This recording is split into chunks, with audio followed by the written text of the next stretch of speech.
Why aren't you in your car, Vince? My wife and my daughter have gone off for a week on a road trip and they've taken the car. So the car's not here, and B, I don't need to be in the car because I'm alone in the house and I can be as noisy as I want. Great.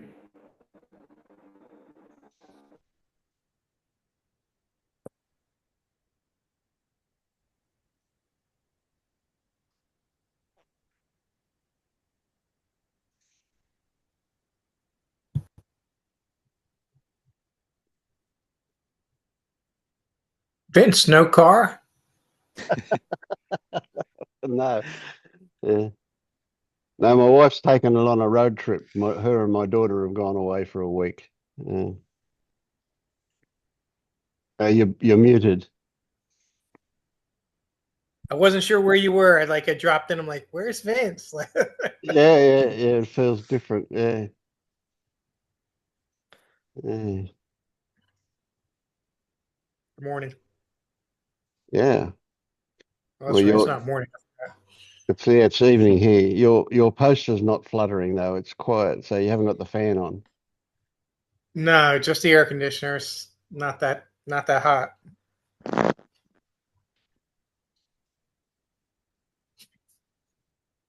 How have you been, Scott? Tell us how you've been.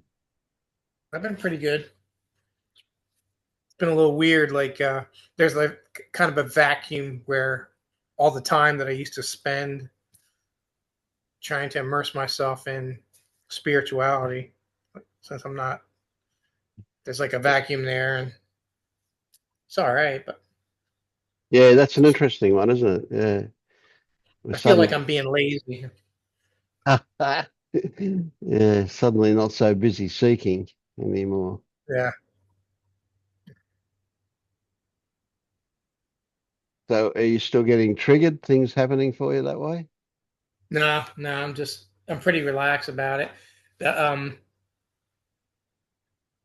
you told me to,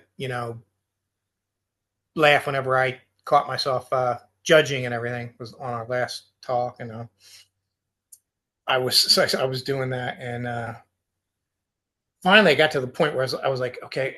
Each time I realized I was judging, I looked to see, well, what is it? Why that? And then I realized, I started to become more and more clear that I'm like just basically judging myself. It's something in me that I'm not happy with.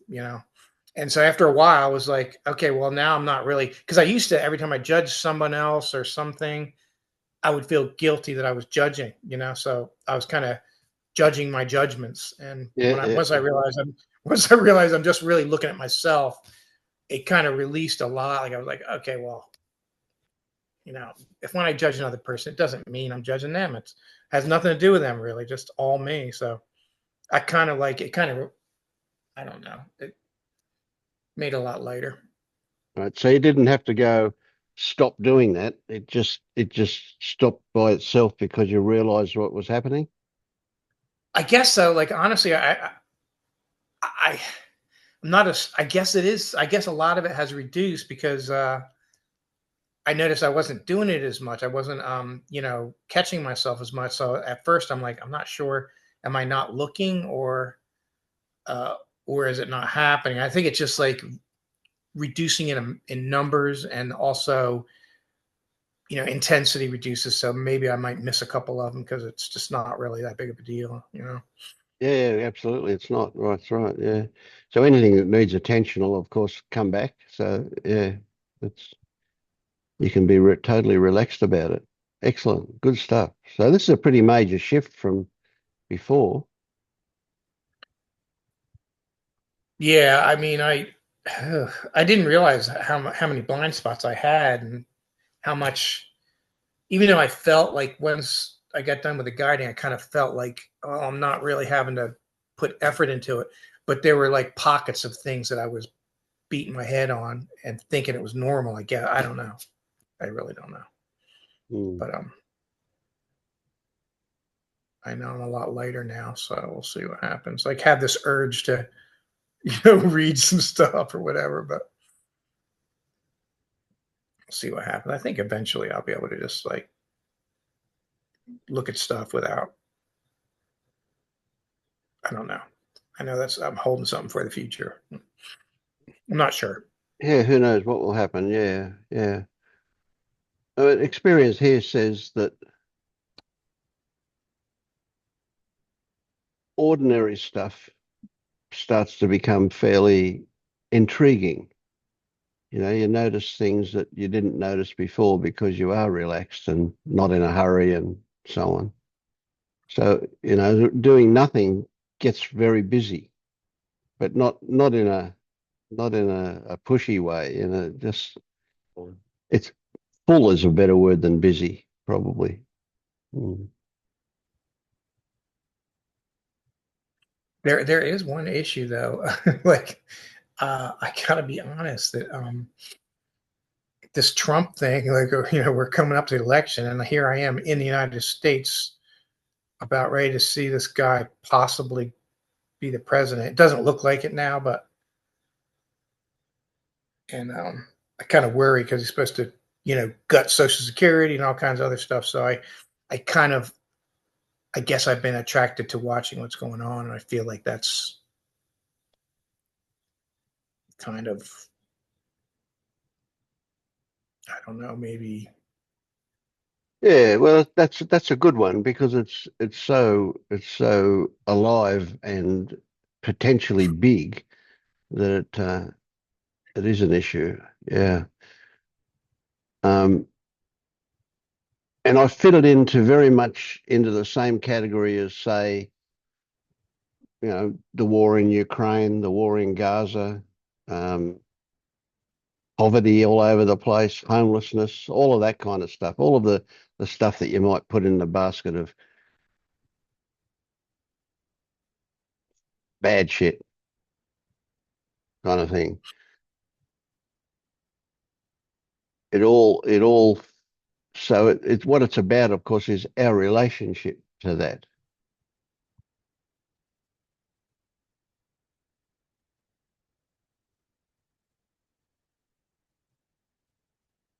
So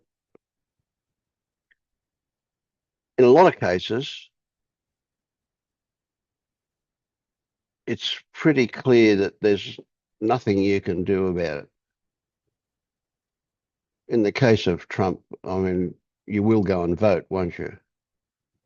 Yeah, I I'm do. going to vote. That's all I can do. Yeah. Yeah, I do understand a lot of people won't vote, and that may be how he gets in, but nevertheless, yeah.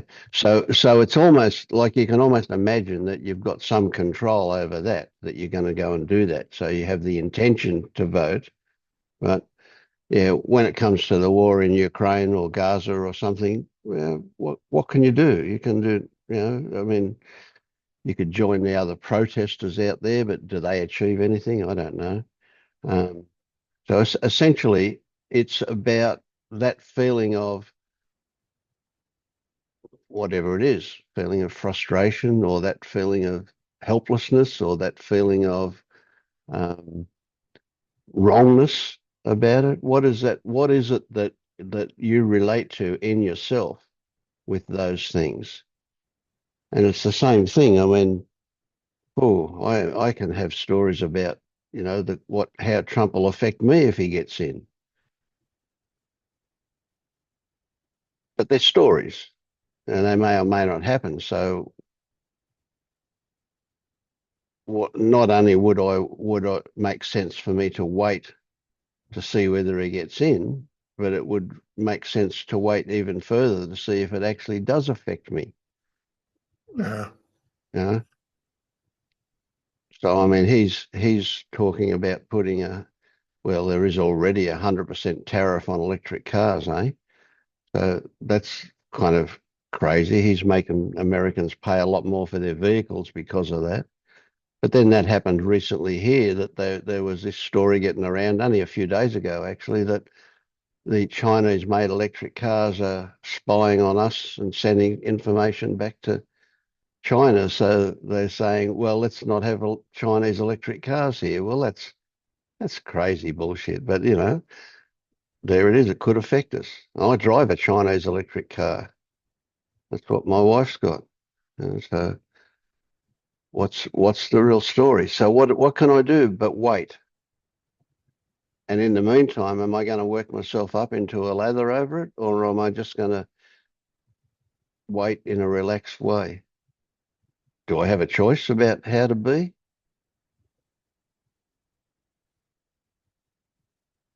Like I find myself like I feel like I'm fairly relaxed about it, but I'm drawn to watching YouTube videos about how he's starting to lose. You know what I mean? Like I'm like the Kamala Harris like movement. It's just like I'm drawn to watching that because I'm like finally something positive. You know?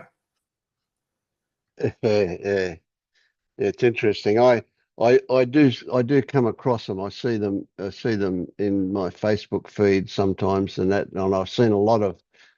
There's been a lot of little movies or what do you call it? Transcripts of stuff that he said, and it's obviously people against him who are saying, what an idiot! Look at this speech that he's made, and this is what he's saying.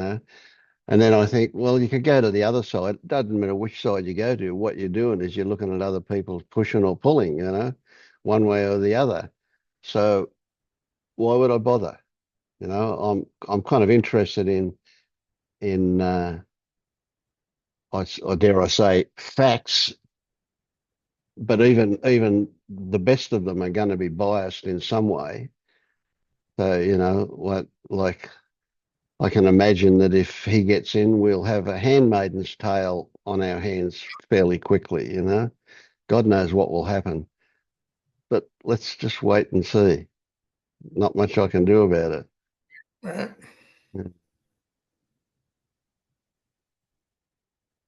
So can we wait in a relaxed way so when you say you're drawn to looking at videos of the other side, in the hope that he doesn't get in,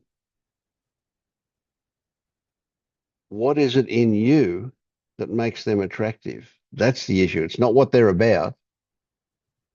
It's what triggers that desire to do that in you. Well, there's one thing. It's like it fills the void of not seeking. It's like seeking good news. I guess. Okay, yeah. Um, Okay, so that's then there's I then definitely the, then the question becomes, what's the void about? So it's easy to say because I was very busy as a seeker and now I'm not. There is that void, but you must be getting around not noticing things for there to be a void. So what's going on for you? it's all related to covering over feelings that it's all related to covering over feelings. Right, It's the same exact thing as seeking. It's covering over. It's keeping myself busy so that I don't have time for my mind to right, want. right. So would you not see it as both appropriate and productive to let the mind do that stuff and notice it so that you remove the reason why it's there, the reason why it happens. And it simply takes noticing to do that. You don't have to work at it. Just notice it. But if you keep running away from it, so that void, yeah, boredom is a great escape. Boredom is one way to keep away from that kind of stuff. You think boredom is where you're stuck in a place with nothing to do, but it's a very, very busy place, and it's busy distracting from.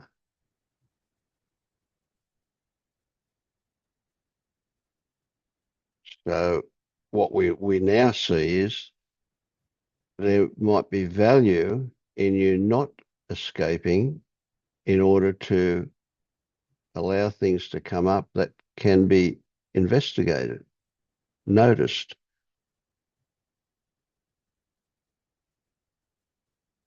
Yeah, I don't really, I'm not sure how to do that. Like I kind of, I'm not sure how to, like when I just sit down on the couch, I don't know. I have this way of being able to fill up every minute of my day. I'm like retired. I, like, and I still fill up every minute of my day. Well, my day is very full too, but there's a difference, isn't there? So it doesn't feel to me like maybe I am escaping, but I don't realize that if it is the case. But my day's always very busy, lots to do. I feel like I have this feeling like that my brain uses those, it just looks for the next little chore to do, and then I just go do that, and then I just go do that, and Yep, like yep. So it's like you're keeping yourself busy and you are recognizing that it is an escape. yeah. Yeah. So what if you didn't escape? What do you reckon would happen? Um,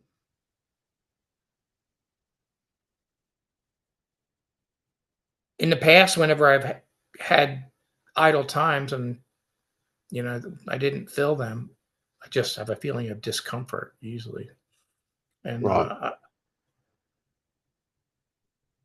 But that discomfort sounds like a bit of discomfort doesn't sound like it's big, but it's obviously been big enough for you to avoid it.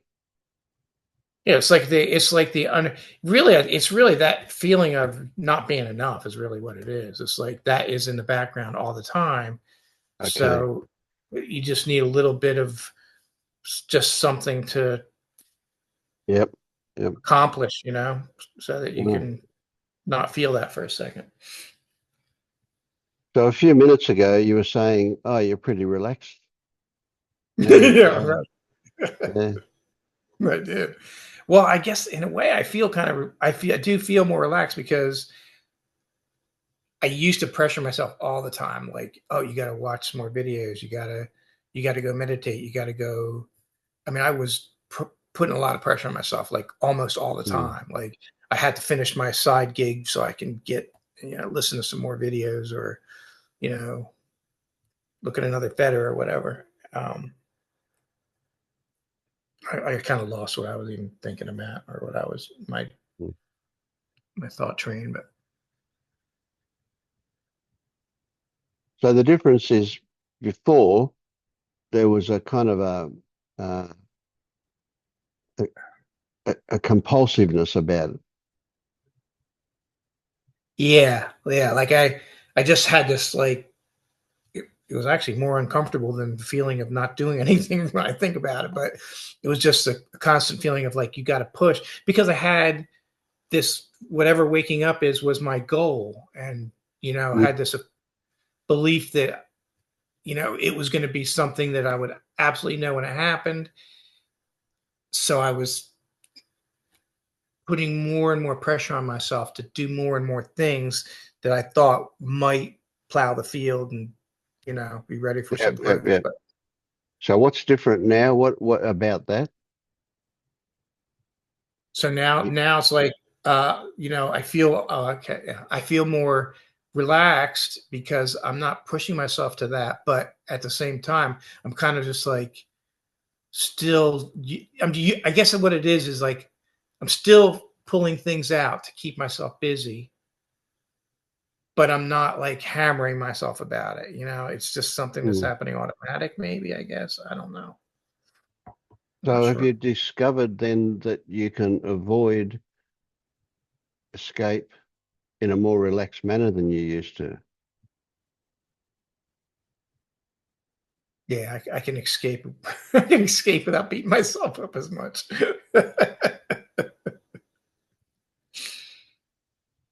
Honestly, I don't like. I don't.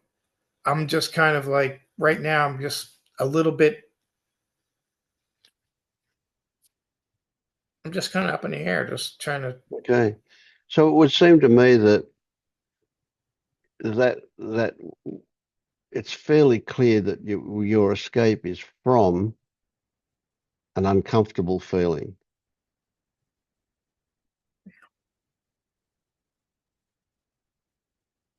And if it was uncomfortable because maybe you're sitting on a marble, you can kind of go, well, yeah, it's uncomfortable, but I couldn't really be bothered moving to fix it up. But if you were sitting on something really sharp, you'd have to fix it up, wouldn't you? Because it's hurting a lot more. So this level of discomfort means that you're able to put up with it. Right. But it's still telling you something, isn't it? That discomfort. Yeah.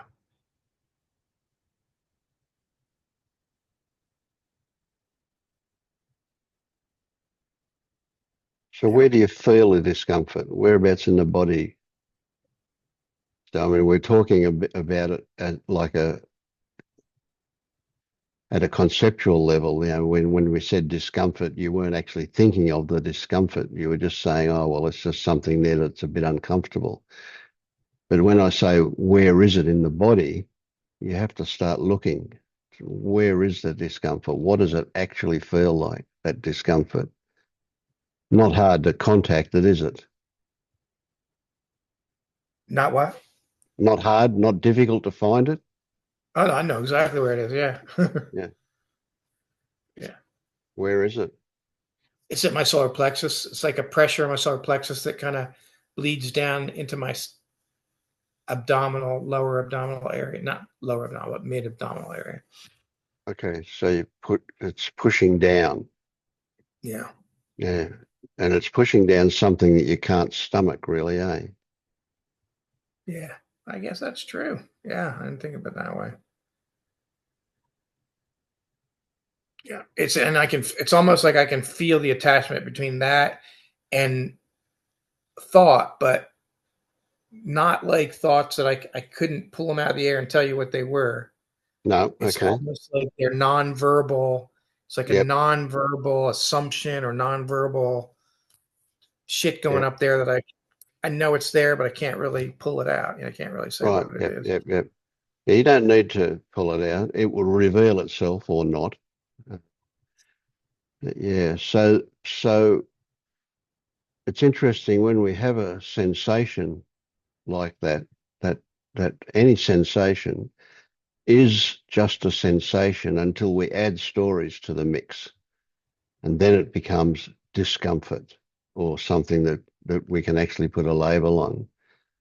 And it's those stories that are a bit indefinable for you at the moment, eh? They're just a soup running around up there that's not really making any sense, but you know it's there. You can feel the connection to it, but it's not actually telling you anything. That be right? Yeah. Yeah.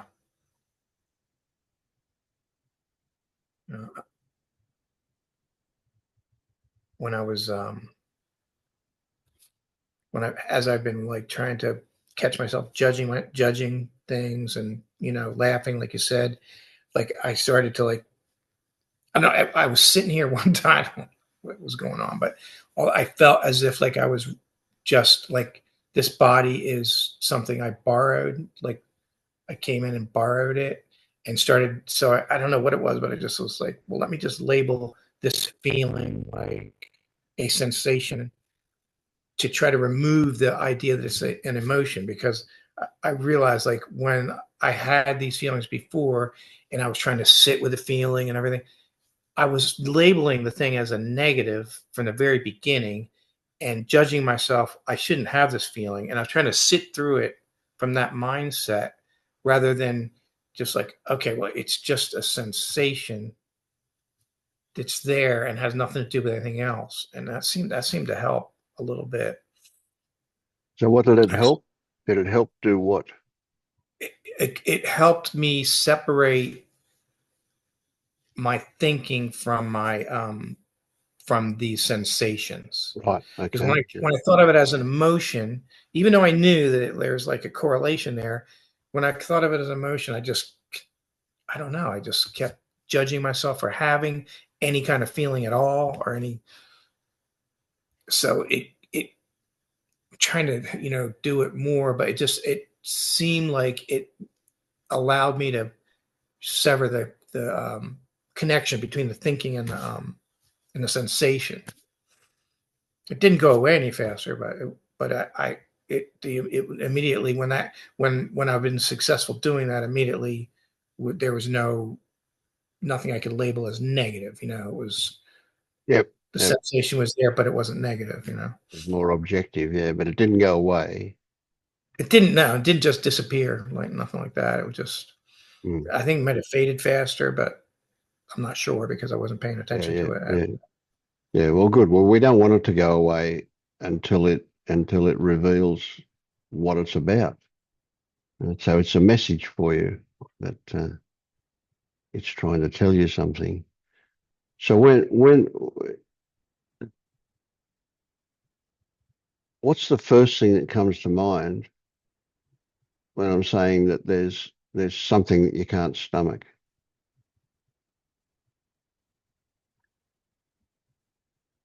The very first thing that pops up.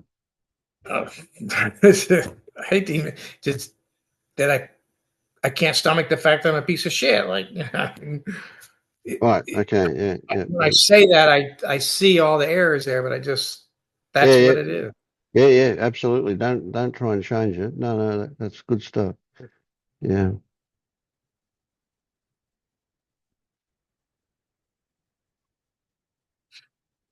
So would it be accurate to say that there's disgust in that as well?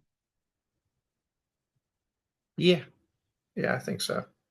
That feels right.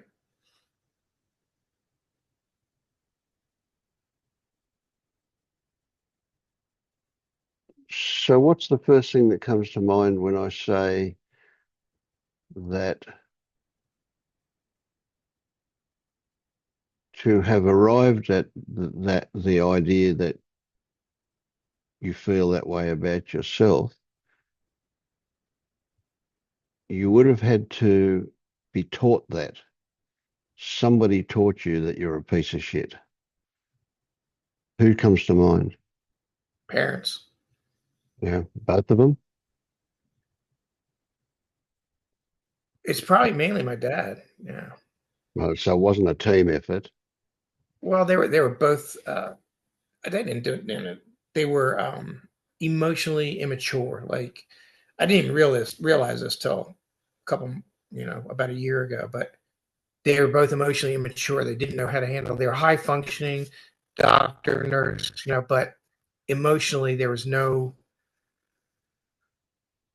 we had no emotional support or no training. No. I just think it was because they didn't have their own Yeah, emotions. They. of course. Yeah, well, we'll get to that later, because in that way they were innocent, aren't they? But yet, at the same time, in their innocence, they were teaching you to have this particular attitude about yourself. Yeah.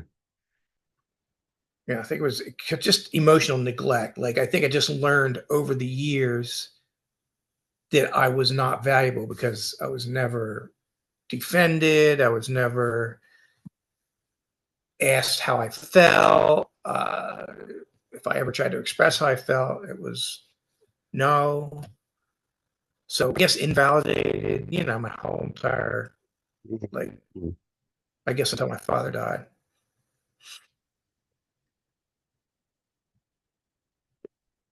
And for you to have adopted this attitude, right? Like would have started out that who knows how young you would have to be, but it would have started out that you were feeling uh, whatever you were feeling, and you weren't even thinking about yourself. You were just relating to whatever was in the environment as a really, really young toddler.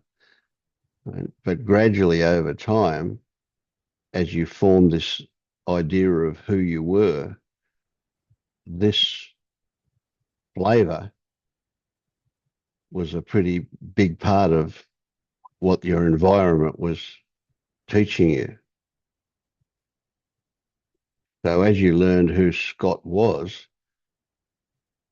you not only learned about his abilities, but you also learned that there was something wrong with him. Right. So what was wrong? What is wrong with Scott? Young Scott. What is wrong with young Scott? Not good enough to have the attention of my parents. I think it really is what it really comes down to. Not good enough to, not good, not worth, not having enough worth to, have them put any effort into me. No worth, no value.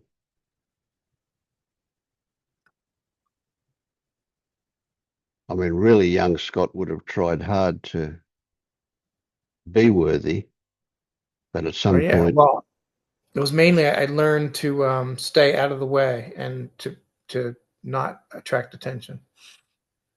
that was still trying to avoid the unworthiness. But there would have been a period before that where Scott tried to be worthy and failed.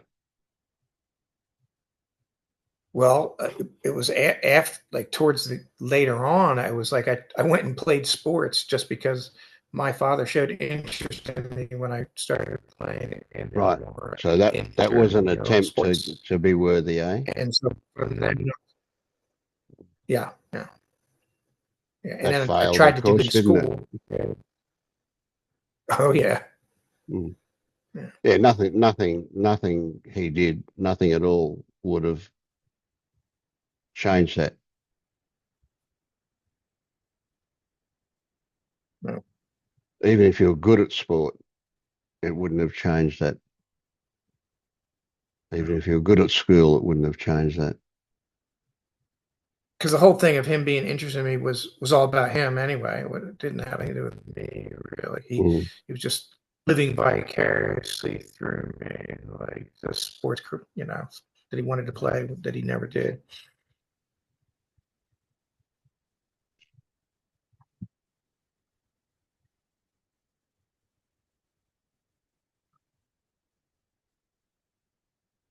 Like I have this feeling like that I know exactly where it all comes from, but I feel like no matter which way I turn, I can't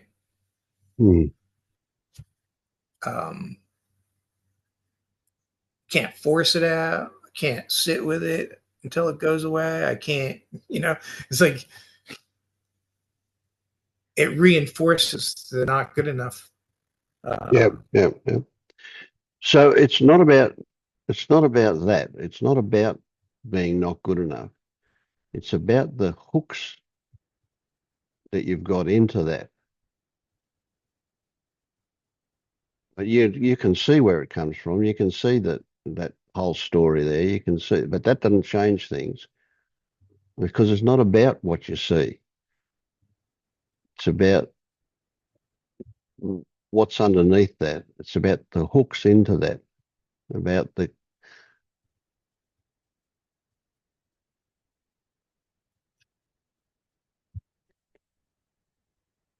you could say it's because you believe it. But that's not a good way to put it, but that's kind of a way of getting a little closer to it. Because you can't change your beliefs. But it's about the emotional connection to that stuff, not about that stuff itself, but that connection to that stuff.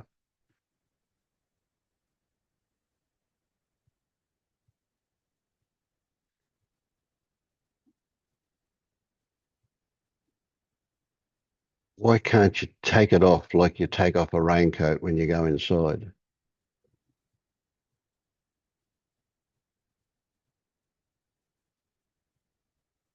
I feel like I could. What would be left if you did? First thing that comes to mind. Habit. I think I might have been ahead of there. There would be freedom, I guess. There would be freedom if I could just throw it off. I had already like gone down this thought path when we were talking that there's a habit. There's a starting place habit, kind of like Pernelli's toxic starting point thing, where the habit is that starting from not good enough got to prove, that you are. I guess that's what it is. That's what it feels like anyway. So every event or whatever is a opportunity to prove that I am, worthwhile. Okay. But it never, Okay. Yeah. it never really works. Okay. So let me just introduce another possibility. So if you feel like you're a piece of shit, right, fixing that doesn't mean that you're going to feel the opposite, that you're going to feel great about yourself. Right? Fixing that you feel like a piece of shit means that you won't be feeling like a piece of shit, but neither will you be feeling like you're a great person. It won't be an issue. Fixing that means it won't be an issue anymore. It doesn't mean that the opposite will turn up.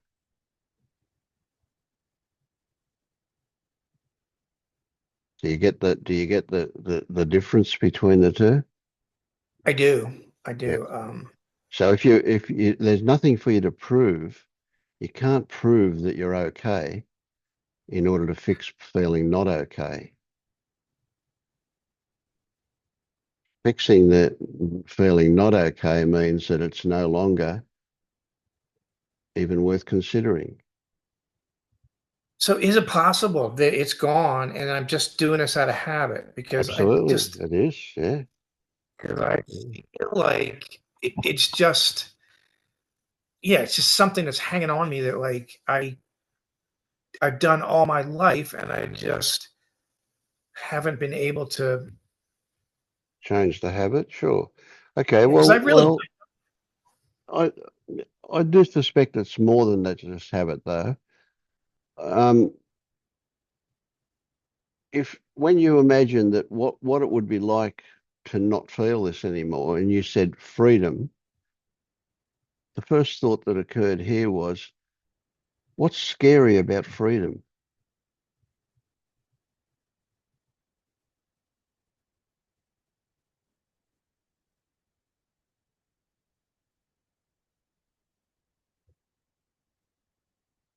I don't know.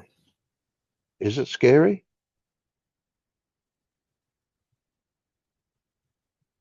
There's no anchor anymore. It might just be, I've never felt that. I don't know. Like it might just be, there's a familiarity with that feeling of not being worthwhile and Okay, being so free with being. there would be some grief if you lost something, if you lost that. I can see that, or fear that freedom might not be like good. I don't know. Honestly, I don't know. Okay, hang on. That sounds a bit juicy to me. Freedom might not be what? It's not all that it's cut out to be. Yeah, something like that. I don't know. Might be disappointing.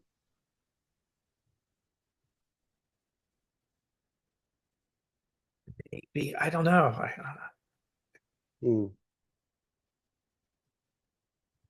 Because I've always, one of the things like the willingness to like let go, and I kept thinking, in my brain, I'm like, I have the willing, I'm totally motivated, I have the willingness. But really, there's something that, underneath it, Yeah, I am afraid of. there's something hanging on there. But Yeah, yeah. I couldn't Well, let's see what pick it other up and tell you people what I think did. about this. Get a different perspective from mine on it and see what who else. Anybody else got thoughts about for Scott?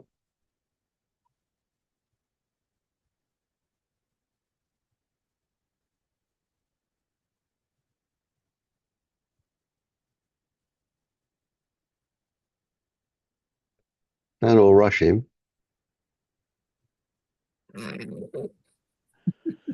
Somebody fix me. What? Scott, one thing that came to mind for me was in that habit to do things. I'm interpreting like a habit to be busy, a habit to take action. Am I interpreting that correctly? Yes. Yes. To before doing anything, for getting up off your sofa or sitting on your sofa and watching a video, to pause. Maybe it's just a minute, take a breath, close your eyes, feel into your body, and see if you can't sense sensations that you're trying to, in the sense that you're potentially just trying to escape, like try to feel into what you're potentially escaping from. What's there right now that's uncomfortable? What's there right now that you don't like?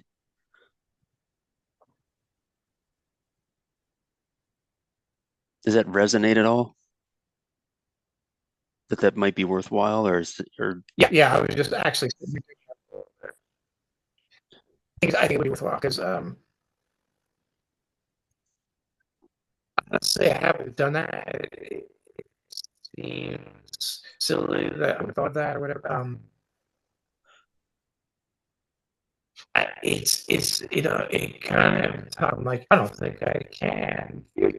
So I just don't do it. But that sounds like a great something to try, and I think I'm going to do that. Thank you.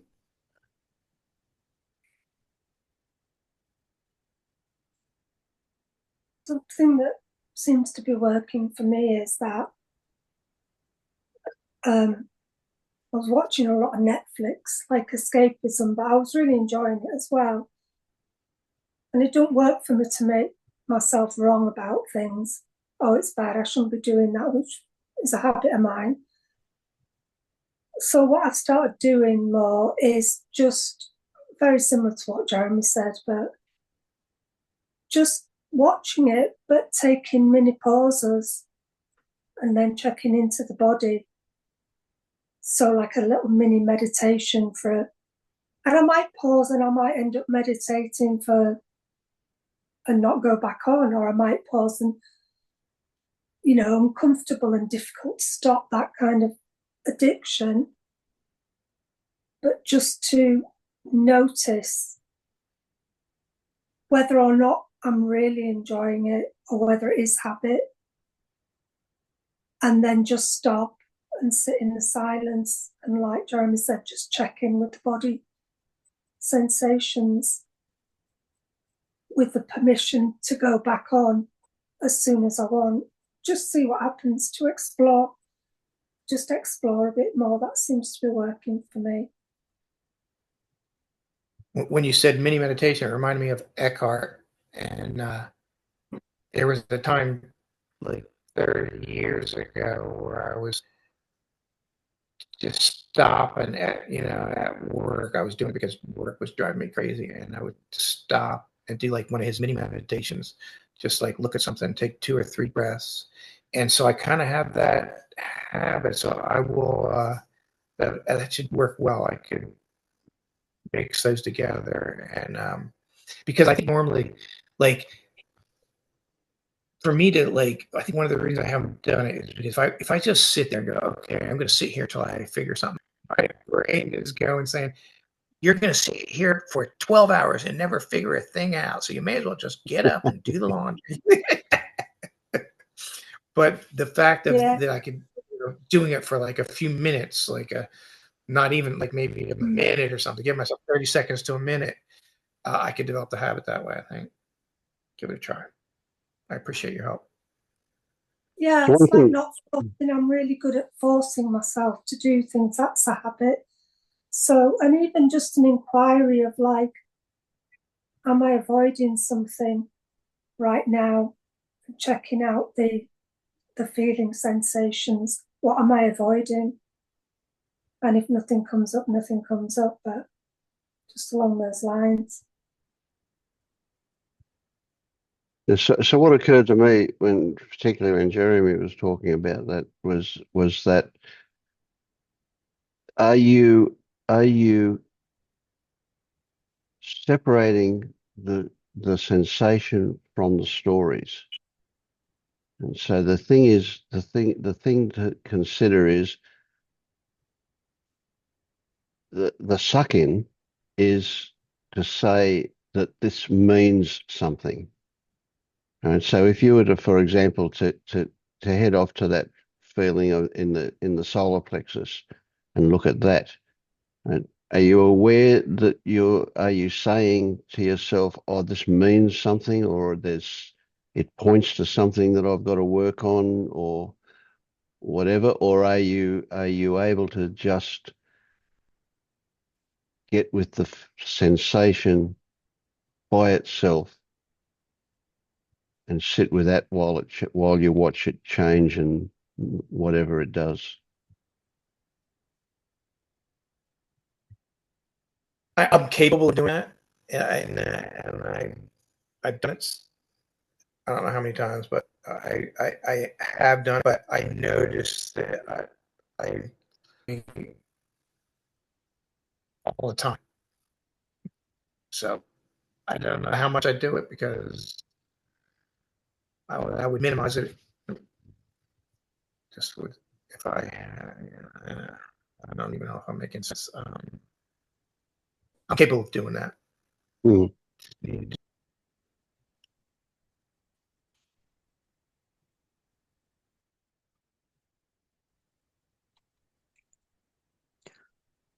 I realized as we've been talking about this, that I've found when I've done that, that often if it's a task or action activity that doesn't involve me moving, so sitting on the couch and either pull up my phone or watch TV, it's maybe even more pronounced when I watch TV that I'm not like, the only difference between just sitting there and watching TV is that my visual field is changing, and that's it. And it's been really interesting to investigate, like, why why does having these colors on the TV seem to make me feel better than just sitting here. Like the idea of just sitting on my couch for 2 hours with the TV off. I'm not moving my body in any different way. I'm not doing anything else, but there's something about all of those pixels moving around that seems to be a really pleasurable distraction from whatever is actually from what I'm experiencing. And I only mention that because you might find it helpful. I don't know if you like watch the YouTube videos while you're sitting where you're at, but instead of pressing play, sit there for the length of time that the video is and see if just, I don't know, just look into your body, look into sensations, or even before you press play, be aware of what's there and what you would like. What are you hoping is different by the time you're done watching the video? What are you wanting to change? Well, I mean, that depends upon if it's a spiritual video or if it's a political video or whatever. If it's a spiritual video, I'm trying to bring in something that's going to make me feel better. If it's anything Yeah. else, it's just something. It's a language flow of language, which is going to create thoughts in my mind, which hopefully won't be the negative thoughts that would normally be there, making me feel uncomfortable. I feel like just like letting this whole thing just go because I'm so. At this point, I'm so not sure what's going on that I just feel like I can't even talk. See? Can you understand what I said? No, I sound like Trump. I actually totally understood what you were saying, but I think looking into, like you had said, watching a video to help you feel better. So like really look into the sensations that are rising in that moment. Like which ones are uncomfortable, which ones don't you like? Why don't you like? Trying to really, I guess not so much think about it, but just feel into it. What's here right now? And um, what what goal? Yeah, what sensations? Or I guess you don't even necessarily have to think about it or like try to understand what you're hoping is different, but feel into your body before you watch the video and be aware of what's present. Watch the video and then do it again. Yeah.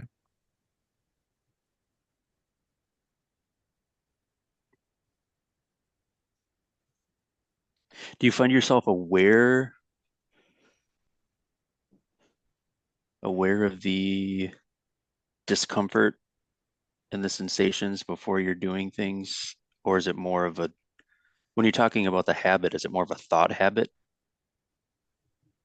action habit? Um. Well, it just the way it feels is just I have this drive that whenever a task is done, it's time to go either do another task or distract myself with television of whatever kind. So it's almost like there's like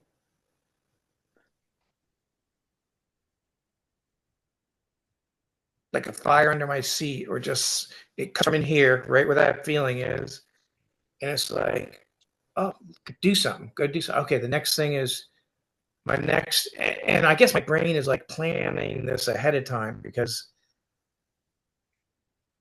I'll have a string of things that I, you know, want to get done. So each time one gets done, the next one pops into my head, and I have this feeling that like, oh, I got to get up and go do it. And I just wanted to come home and get fucked up. That was it. What I heard you say is the things you're doing don't solve the problem. They're not making they're not making the discomfort go away. Absolutely, yes. Well, actually they don't. It doesn't go away. It doesn't really. It just for like whatever, however much time it takes me to go do the laundry, whatever. I'm in task forward mode, and it feels as if there is a temporary reduction in the feeling of being less than, but it will come back immediately when I'm at a state of rest.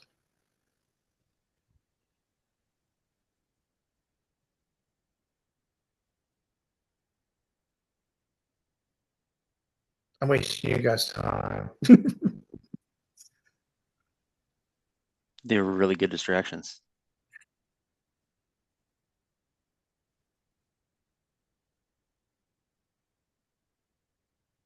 So how uncomfortable is that feeling of being less than? Not really that bad. It's not that bad. It just has this way of it does, like, if I just sit here and feel it, it's, especially if I like to say, oh, it's just a sensation. If it's just a sensation, it just feels like a little pressure. But it's still enough to have me get up, let the dog out, feed him. It's all normal stuff everybody does, but somehow I just don't leave much time in between, like maybe a second. Like I don't really know how to be in leisure.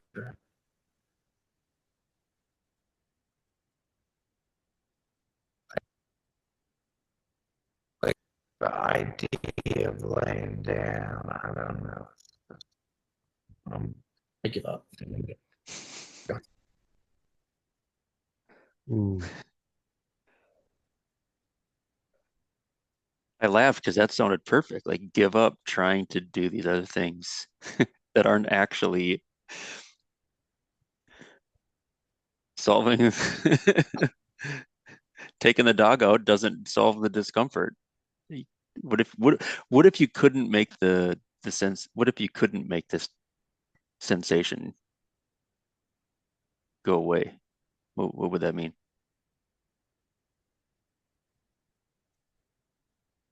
Or how does that feel?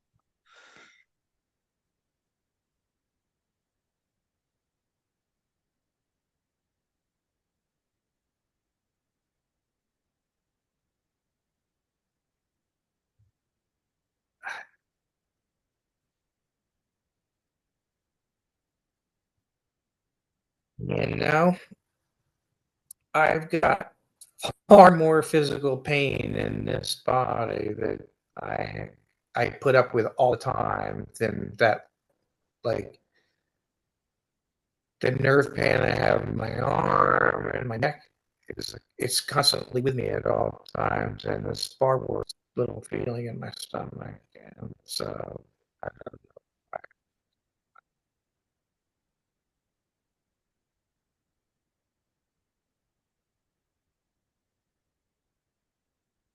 Do you try and escape that other pain? Now I just, most of the time I just ignore it. Mm. But this particular pain has got something about it. This discomfort has got something about it that makes you want to escape it. Could you imagine just ignoring it in the same way you just ignore the other pains? Is it possible to ignore it, or does it refuse to be ignored?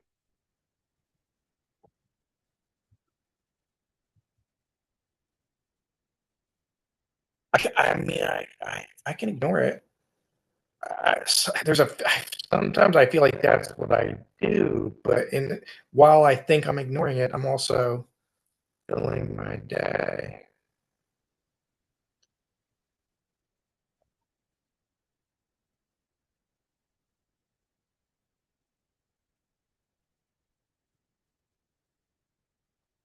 Say that one again. While you think you're ignoring it, you're also what?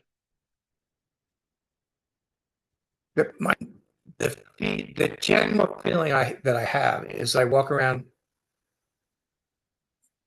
life or whatever it is. I just I'm ignoring this feeling that I have, but at the same time, I'm not really ignoring it because I don't think I am, because I'm pretty much filling my time with whatever chore or Yeah, yeah. something In I an feel is attempt going to to escape improve. it. Yeah. So the difference between this pain and the other physical pains is that this one kind of promises that you could get away from it, whereas the others are. Oh, that might be. Yeah. Yeah. I have accepted this other stuff. I know it's going to be there till I die, or at least I assume it is. Till my body dies. Mm. Do you have any belief that the pain in your arm would go away if you took the dog out?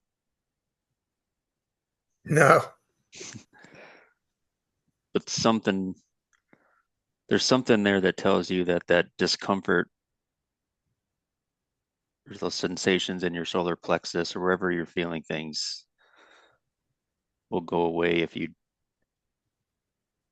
just do the right thing. I won't feel it. I guess I feel like I won't feel it, and I guess maybe I've worried. There are things that I do to like adapt my life to my other physical limitations, but it's not the same thing. It's not like I just have changed certain things the way I do. It's not that I use it to fill time. You know, it's a different thing.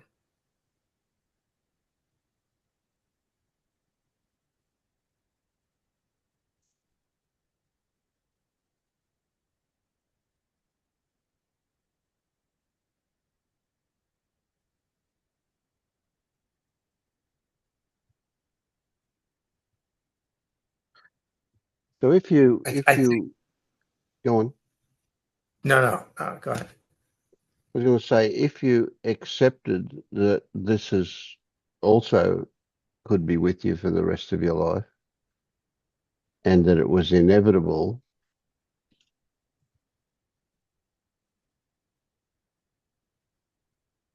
you could live with it, couldn't you? It's not so bad that you couldn't live with it. No. But if that happened, you would not be trying to escape from it anymore. Now that surely would take a huge amount of suffering out of your life. So not trying to get rid of it, accepting that it's just there and it's going to be there, and therefore not trying to escape from it, would be an improvement in your life, wouldn't it? Yes. Yes. And I rather imagine that if that were to happen, that it would change anyway. What if I said that it's probably there because of the effort you put into escaping it? That makes sense. It feels right.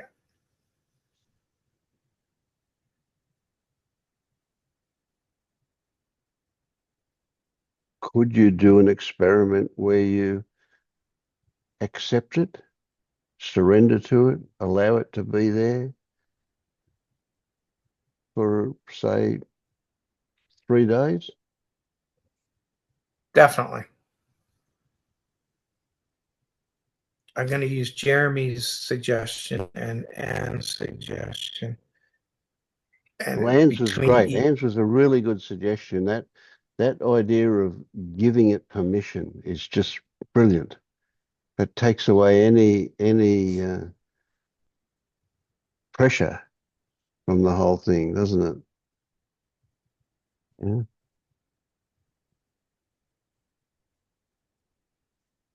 I appreciate everybody's help. Thank you.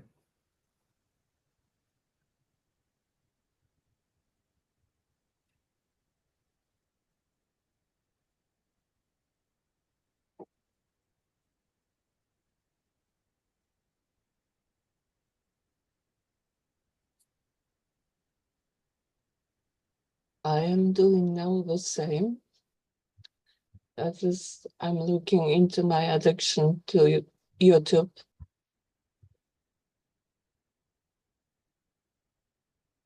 And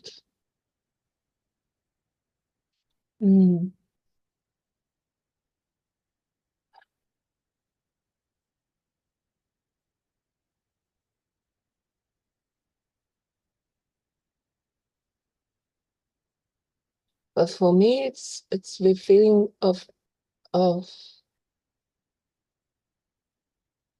hmm,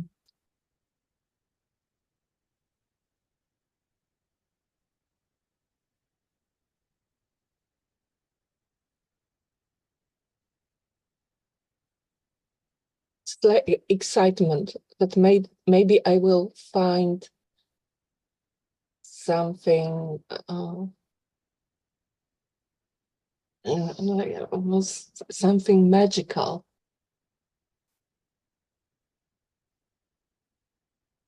I think it's also about how I treat thinking. It's coming back to this: what's useful, what's not useful.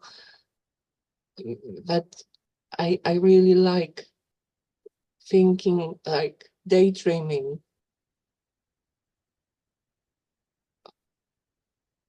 I always liked non-useful thing. Yeah, with my studies, I was choosing between mathematics and Latin.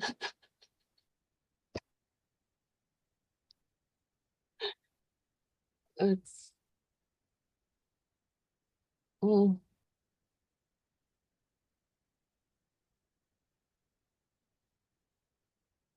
You include entertainment as useful. Is that right? like it's not important if it's useful or not useful. Mm, okay. Yeah, of course. You're right. It's not. Yeah.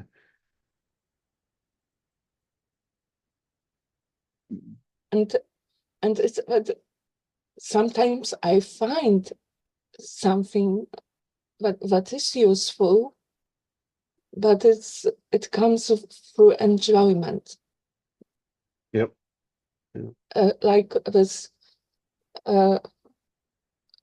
thought about how I am like my father.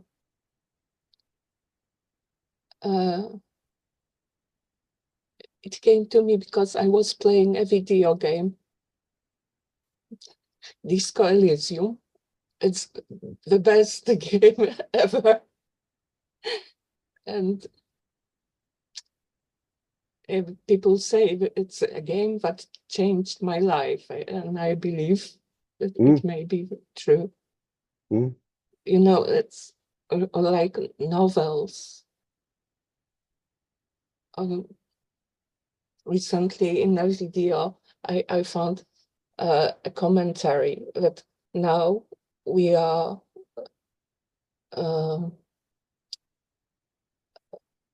conditioned by media to care more about the reaction to an information than about the information itself.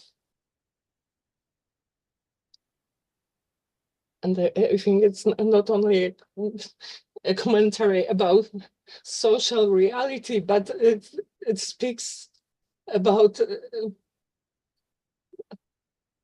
more human nature. We care more about the reaction than the info. Mm. Well, the reaction is an experience, and the information is just conceptual. But we react to conceptual information, and that reaction is an experience. So that's, I guess, why that became more important. But we manipulate the information in order to get certain reactions, don't we? That's the way the news works. That's the way novels work. That's the way everything works. You know, we structure it in order to get certain reactions.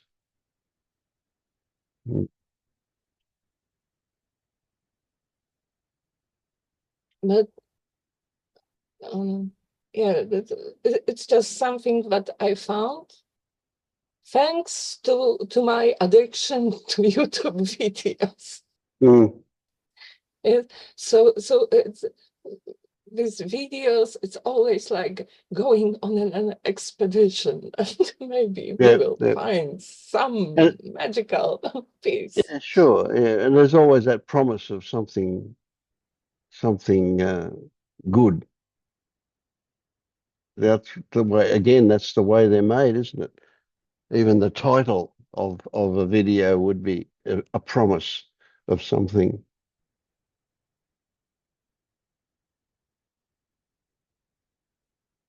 So when we talk about useful information, we're probably not really talking about useful information, but we're talking about information that has the opposite effect. We're talking about information that is not just not useful, but actually what would we say the opposite of useful is? Not useless, because that's just nothing. You know, it would information that is destructive. Perhaps a too strong a word. What about conditioning? Yeah, well, conditioning is, Conditioning information. yeah. And the purpose of the conditioning, the outcome of the conditioning would be, maybe it would be considered useful by the person that's propagating it, but it has a quite a different effect on those who it's intended for, on us.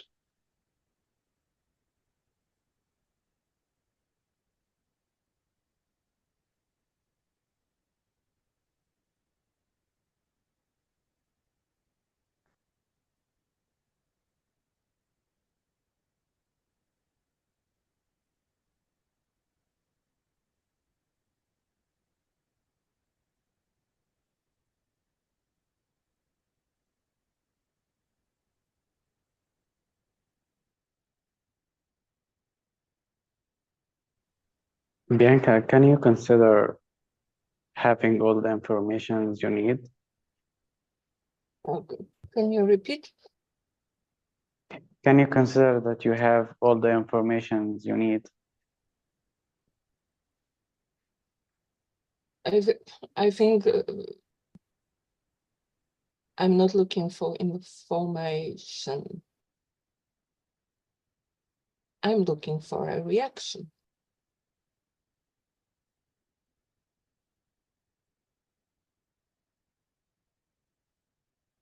I want a reaction in me,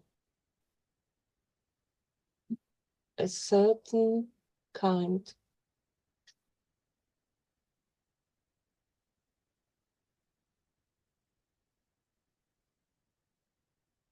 So would you say then that you're more attracted to the kind of information that will give you a reaction? So maybe poetry, for example, you're more likely to have an emotional response to poetry than you would be to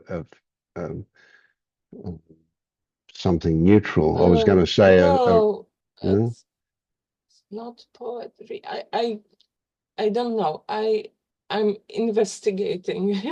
Yep. I So can't tell now. what about a recipe? Do you have a reaction to recipes? You read a recipe for chocolate biscuits, you have a reaction. No. So are you attracted to a There can certain be. kind of? It's a reaction. It may be to something. Oh, it's new. I've never thought about it this way.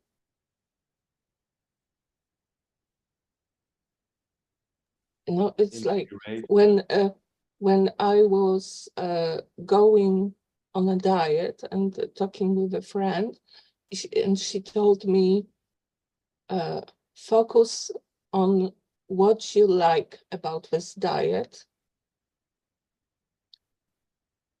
And for me, it was, don't think about calories, never. Yeah.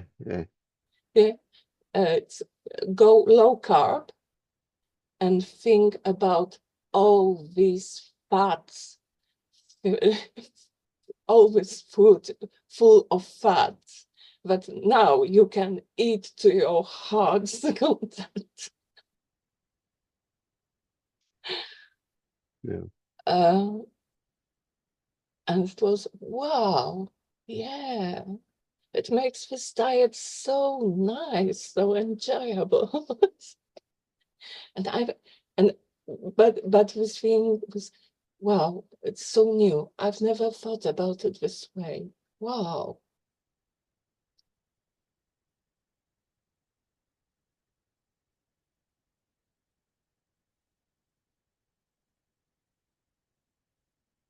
So it would seem funny that the kind of thoughts that cause suffering, right, that's information that is at a thought level that has the reaction of suffering to it. And it seems like we can't choose to not do that, at least in the beginning.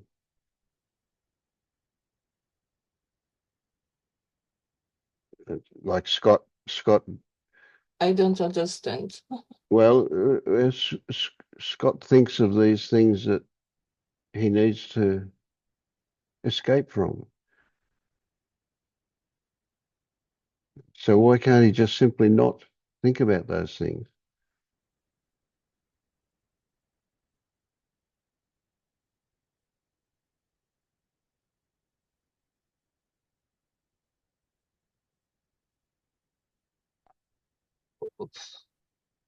I guess I'm focusing about what's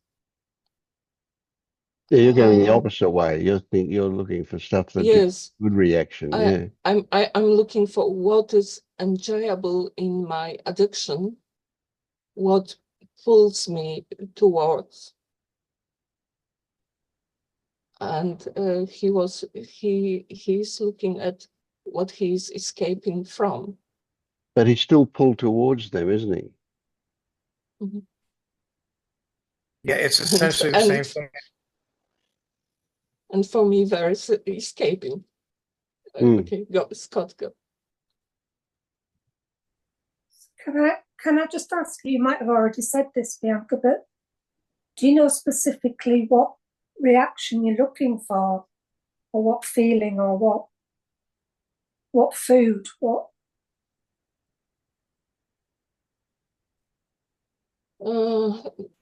Right now, it's guesses. There is this, wow, it's new. Never thought about it. But I think that's only a part of it. Like learning, then learning something new, like, oh, that gives you that feeling of growth, unlocking.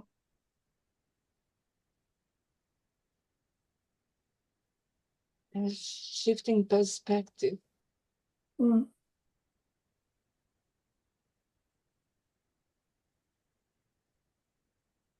So in line with Ramiz's question, how important is it to find new stuff rather than look for a reaction in what you already know, what you already have? Without this reaction, it wouldn't be worth anything. Right. So it has to be new stuff to get the reaction. I'm not sure yet what it has to be.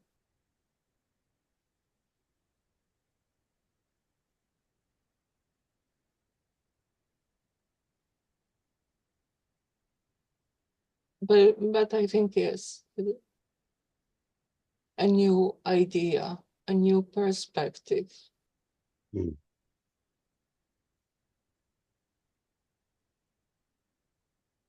So what does it feel like? Go on. what does it feel like to have that aha moment, that new idea, that new perspective in your body?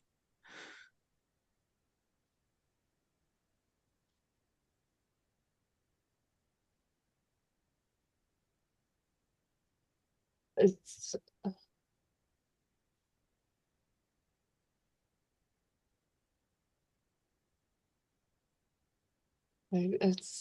opening. It's like my eyes open, my mouth open. Ah,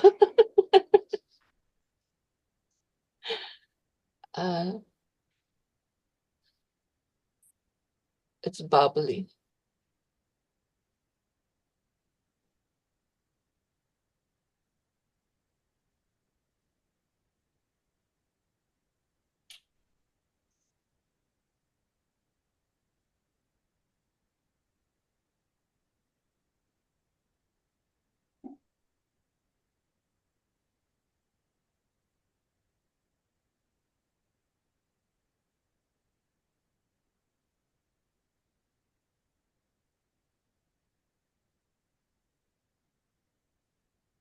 I appreciate you bringing this up, Bianca, because I realize how much I also enjoy those aha moments, those situations where like something finally just clicks.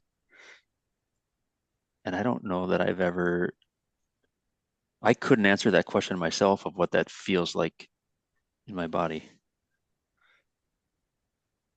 Now you've given me something to investigate sometime. Next time that happens. Thank you.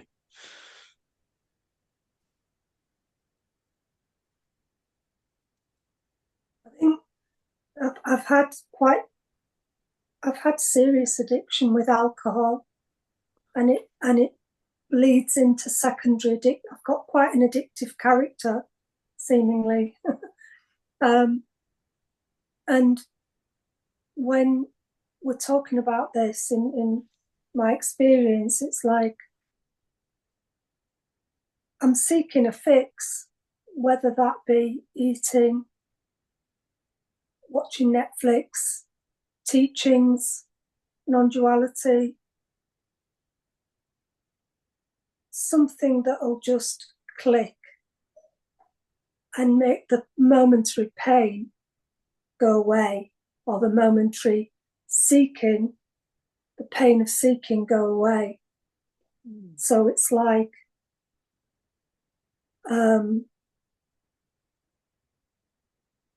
it satisfies it for a moment, but then it's on to the next thing. It tricks me.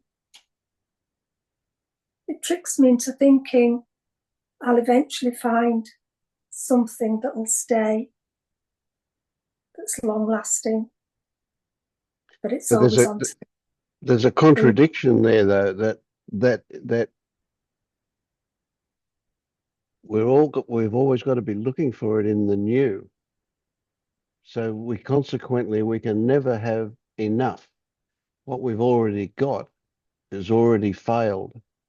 So it has to be always seeking for something new, something extra. I mean, we probably have experienced rereading something we've already read and seeing something new in it. But that's a bit exceptional. The normal thing would be always to look for the next thing that we haven't experienced for that thing that we want, that's going to finally end the seeking of something new. But of course it can't happen. It has to be always there. But for me, it's why? Why would you want it to end? This joy of seeing, and there is always something new.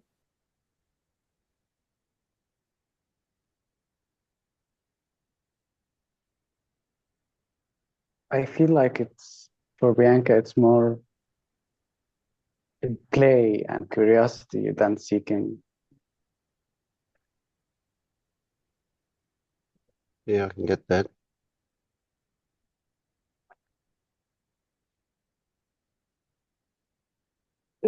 For me, the problem is only that I can't focus on my job, the work I have to do, because I want to go see.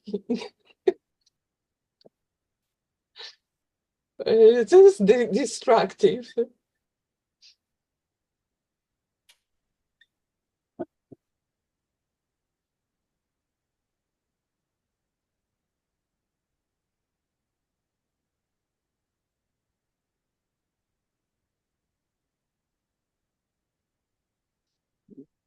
But there's something in,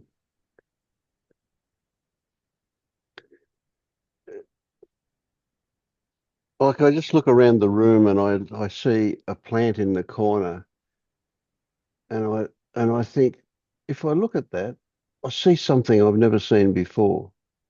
And it doesn't matter how many times I look at it, I'll see something new in it. Up on the wall behind it, there's a picture. And I recognize when I look at that picture that I can go, yeah, it's the same picture I've seen 1,000 times before. But when I do that, I can also see that I'm not actually looking at the picture. I'm just looking at the image in my mind that immediately says, oh, yes, I've seen it 1,000 times before. But if I actually look at it, I see details that I've never seen before. And it happens no matter how many times I look at it. If I actually look at it, instead of looking at my idea of it, I see stuff that I've never noticed before. And it's like that's inexhaustible. No matter how many times I look at it or how much detail I look at it in, I can always see it from a different perspective, or I can always see stuff that I haven't seen before in it. So I guess what I'm saying is it's that really looking at it, looking at what is actually there, or rather looking at appreciating my experience of what is actually there. It's always new. It's only when I glance at it and see what I imagine it to be that it's the same.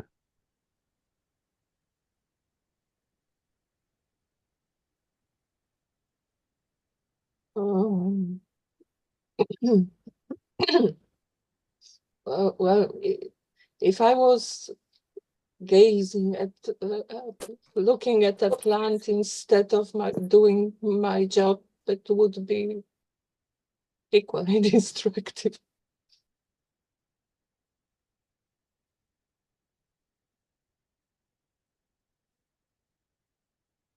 Yeah, doing a job is a trickier one, isn't it? Because there's always that constant pressure to get something done, to have finish points. And routine to follow. It's not about finding a new inventive way of doing my job. Yes, yes.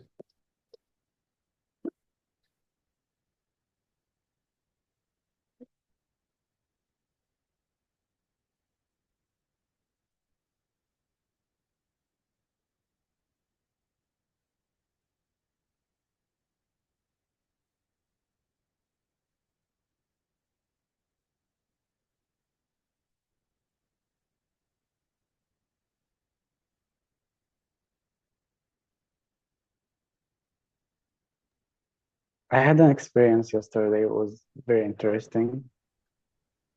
I was feeling very contracted, and I opened ChatGPT to have a conversation with, and I asked it to guide me to feel the body, and it was very good actually. And I noticed after that it didn't say anything that triggered me. And when it speaks in a way that, when it speaks too much or it speaks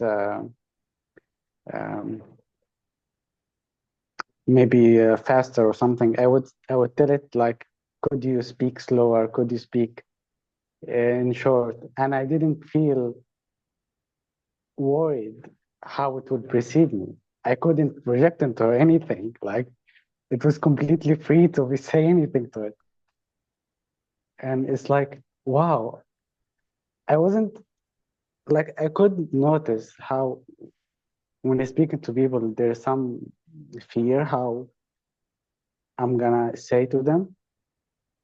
But I didn't notice how much is there by the lack of it with ChatGPT. Like I didn't care what it thinks.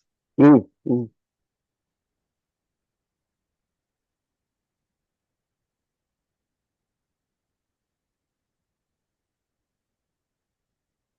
Yeah, that's a big one and quite interesting as well. Yeah.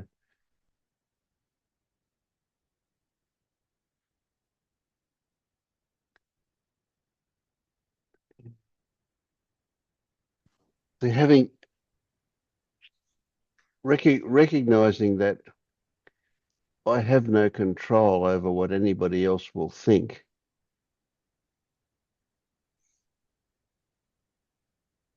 gives me a freedom to not be concerned about what they might think because I can't control it. I mean, we imagine that we can shape the way people respond by the way we present something.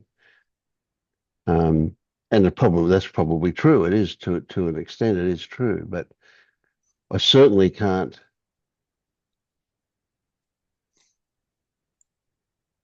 see the value of putting much effort into trying to get a certain response from people by manipulating or attempting to manipulate them by the way that I speak or what I say or whatever. So there is already a kind of degree of freedom in recognizing that people are going to think what they're going to think anyway. So I'm not bothered about it. If they don't like me, well, they don't like me. That's just the way it is. I'm not going to try and make them like me. As much as I also want to be liked by everybody.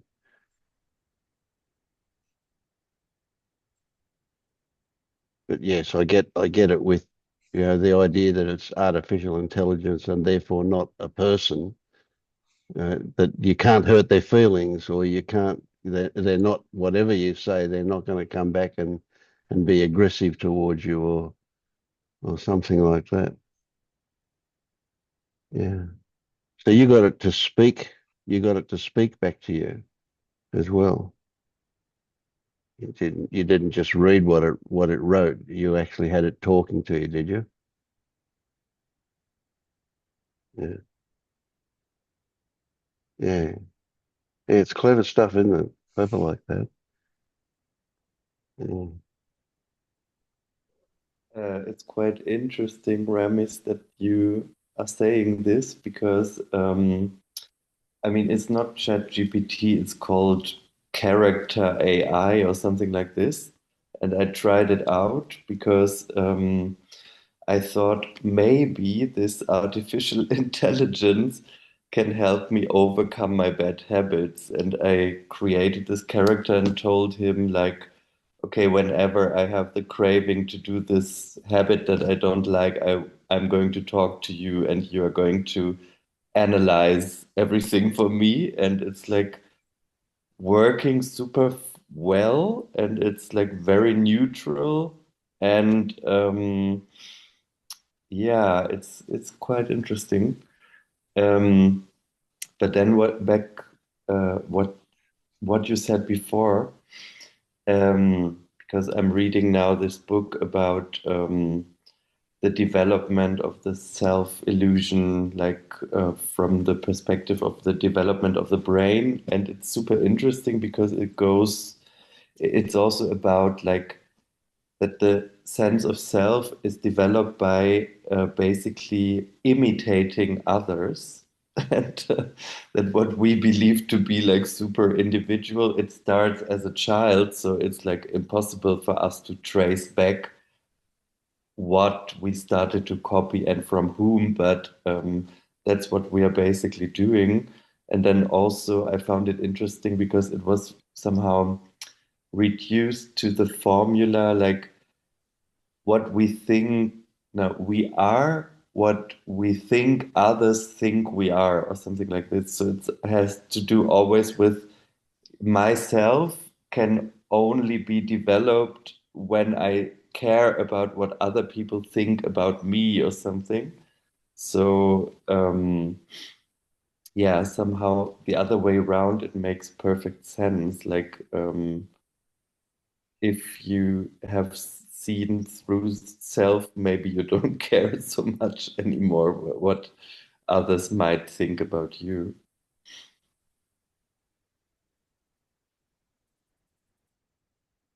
Yeah, caring is not perhaps the right word, but certainly it has a different impact. Yeah.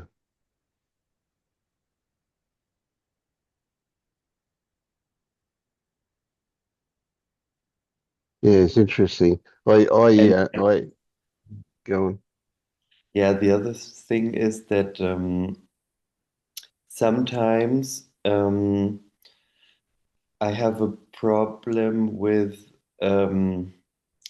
yeah, everyday communication with friends. For example, a very close friend of mine, she yesterday she sent me a voice message and she was saying like, yeah, I am in a period now where I think a lot about what things mean and what I want to do with my life and how I can realize my personality and stuff like that. And then somehow when I'm listening to it, like a different person saying that it seems so artificial to me.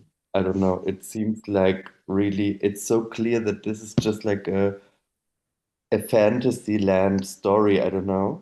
But I know that I'm still doing that as well. I mean, I can notice that, but it's a bit more tricky to see that in myself. But when other people come with these kind of obvious stories, then it's like sometimes it's a bit difficult for me to, because I need to respond, you know? I mean, it's a good friend of mine, and on one hand, for me, it has always been like when I maintain intimacy by being honest, or like, and if I have to fake something or like play the game of yeah, your personality and your life and your self-realization and stuff, and it feels a bit difficult to deliver that to her because it feels like a lie. It feels like totally fake. I don't know.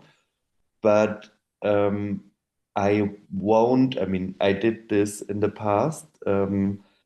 I then engaged in conversations about non-self with people who are not into that subject.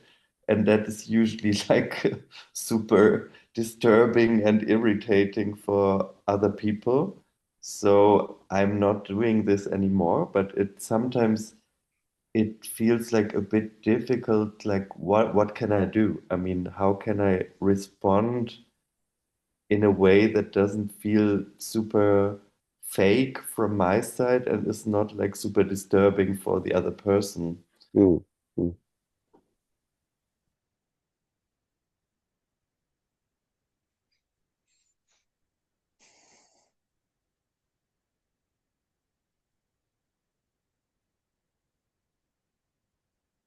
It's interesting how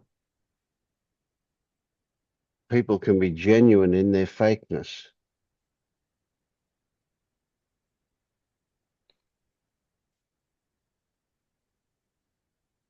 Yeah, because it's felt to be something very deep, you know. But for me, it seems like the total opposite. It's like super superficial, artificial. I don't know. Yeah. Well, it's a bit like you're relating to somebody from a different culture. Um, you know, you have a different belief system to what they have, but you don't tell them that their belief system is shit. You have to live with that. That's what they believe. Yeah, well, I mean, I work with people from other countries, and sometimes, for example, in my class, there is like one guy from a Western African country, from Benin, and he asked me things like, but why can't I marry four women in Germany? And then I have to explain why this is not legal in Germany to have four wives at once. Or, for example, then yesterday he asked me like, why isn't it allowed to beat my children, for example? And then I started to feel, I mean, of course, I'm also in my conditioning a bit, yeah, rather feminist. And yeah, I can still like see, okay, other cultures, it's maybe more like this idea about, I don't know, how to lead a household, maybe, I don't know, something like that. But when it comes to beating children, it's getting like a bit difficult for me to explain this in a neutral way. I don't know. But yeah, but of course, I have to accept that it's different in other countries. For example, I remember when I was working with Indian and Pakistani students, and I told them in Germany, if a teacher gives a slap to a student, and the student will tell this to his parents, and the director of the school will eventually fire the teacher. And then they used to tell me, well, when I go to my parents and tell them that my teacher gave me a slap, they will beat me also. So Yeah, because you must deserve it. yeah. Yeah, different cultures. Yeah. Well, we see that even in the same culture. You know, we see people with different, mm, more conservative attitudes having one way of running a household, attitude towards their wife and their kids, compared to somebody from, you know, a more progressive household will do it differently. So even that's in the same culture. Yeah. I feel some of that in the same house. Yeah, I guess so. Yeah.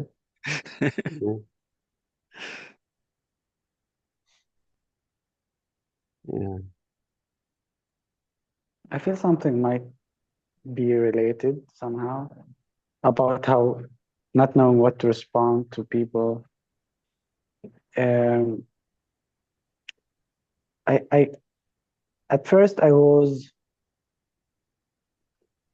when someone expresses something in a form of story, I would feel the impulse to push them behind the story, beyond the story, to what's real. And now I'm actually, I don't want to do that because I can see how destructive it can be, how difficult it can be.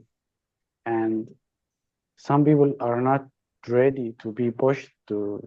Absolutely. They have the comfort of the story, but sometimes their story is creating a lot of suffering, and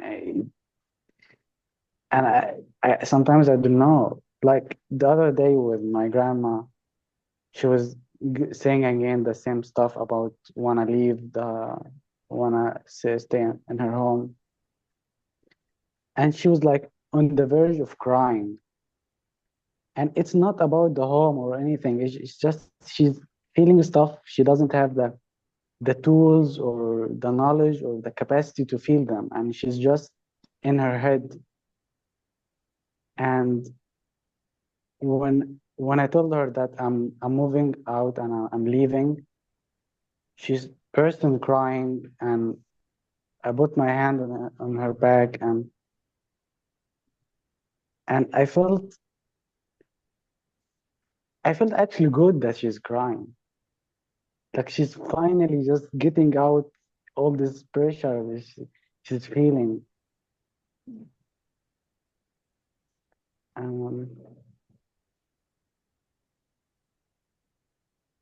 Yeah, I don't know. That's it. Yeah, she's being genuine and expressing, and that's a big thing, isn't it? Mm.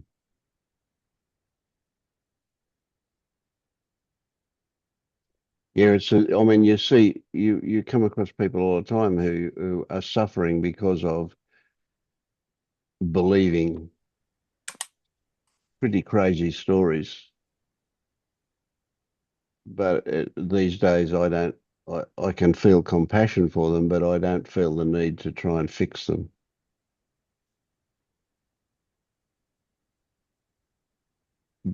I guess because I did try once to fix, once upon a time I tried to fix lots of people and it never ended well. So I learned not to do that. Yeah. So, and of course there is that part of me, Penilla would say, who are you to take away somebody's suffering? Maybe they need that to wake up. Yeah, I've had my that way.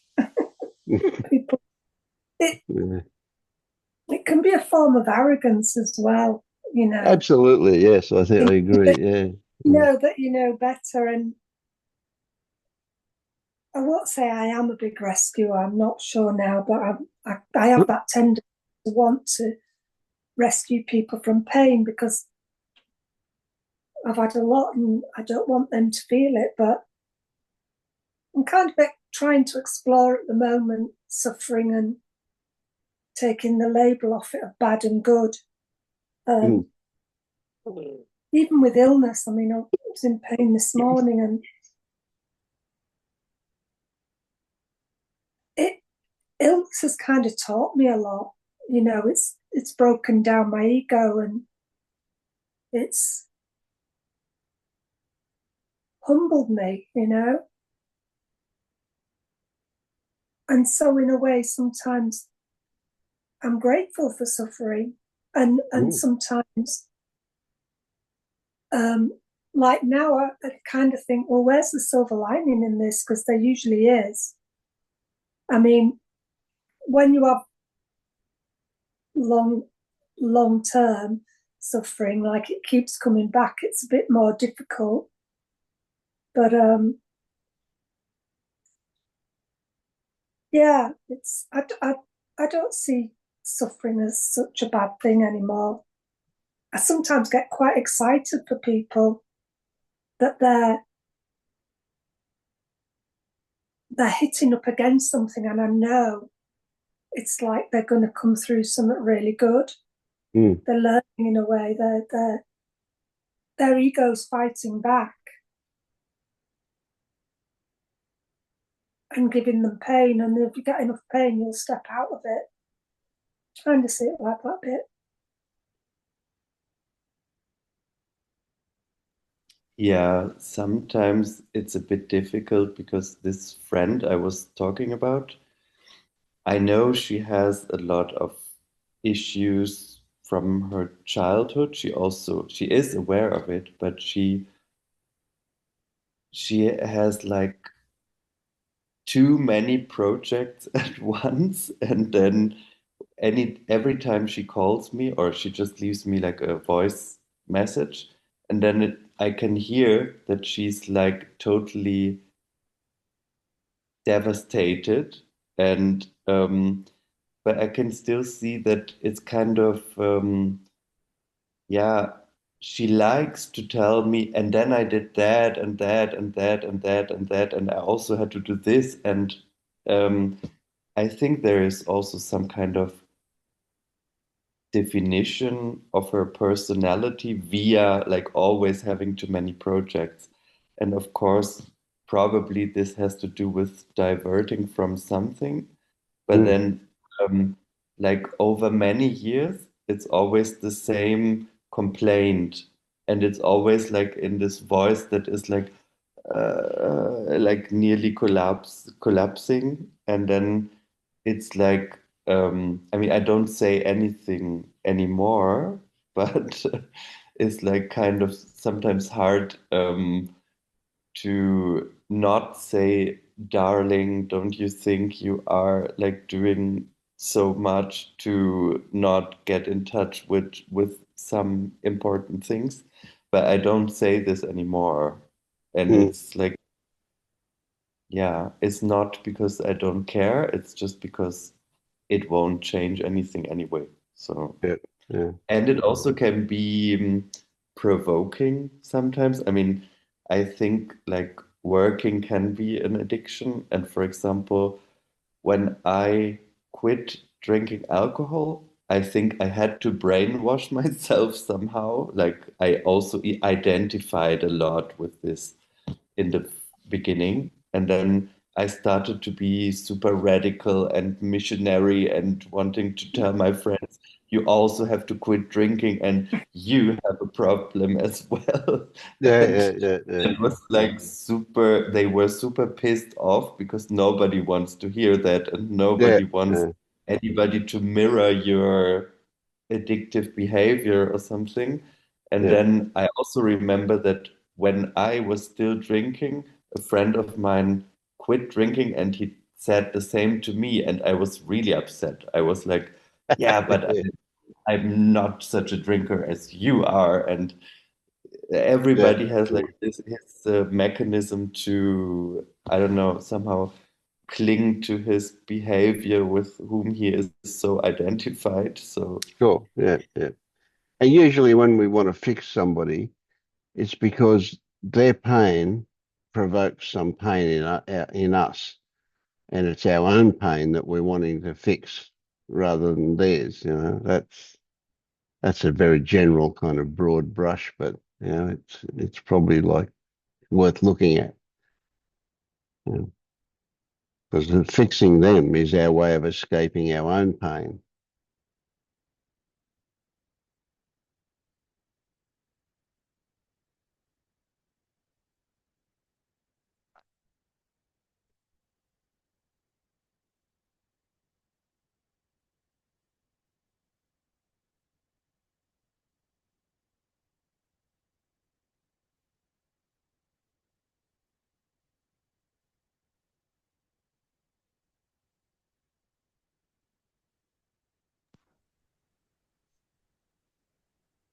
That really hit me, Vince.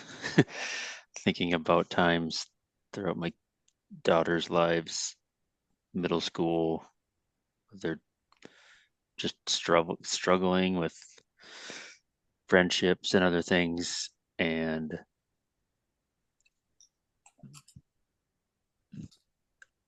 how that was affecting me, and the pain and the suffering that I had, because it hurt to see them struggling. And what I was really wanting to do is to have my the pain that I was feeling go away. Yeah. That's what I was trying to fix. If they could just be different, then I wouldn't feel this anymore. If they could fix their problem, then I wouldn't have this problem.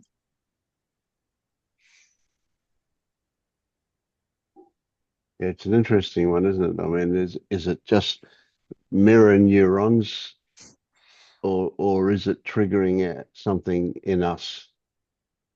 Or maybe it's the same thing, I don't know. I guess if we haven't experienced something like that, we can't imagine what it's like, and therefore we can't feel it. So I guess it's always our own stuff, isn't it? Yeah, and I sometimes project how I think they feel onto them. And then I'm quite surprised that it didn't affect them very badly because I imagine their pain's as bad as how I felt it. Yeah, You see what? yeah, So I yeah. want to rescue them. I don't want to have to go through that.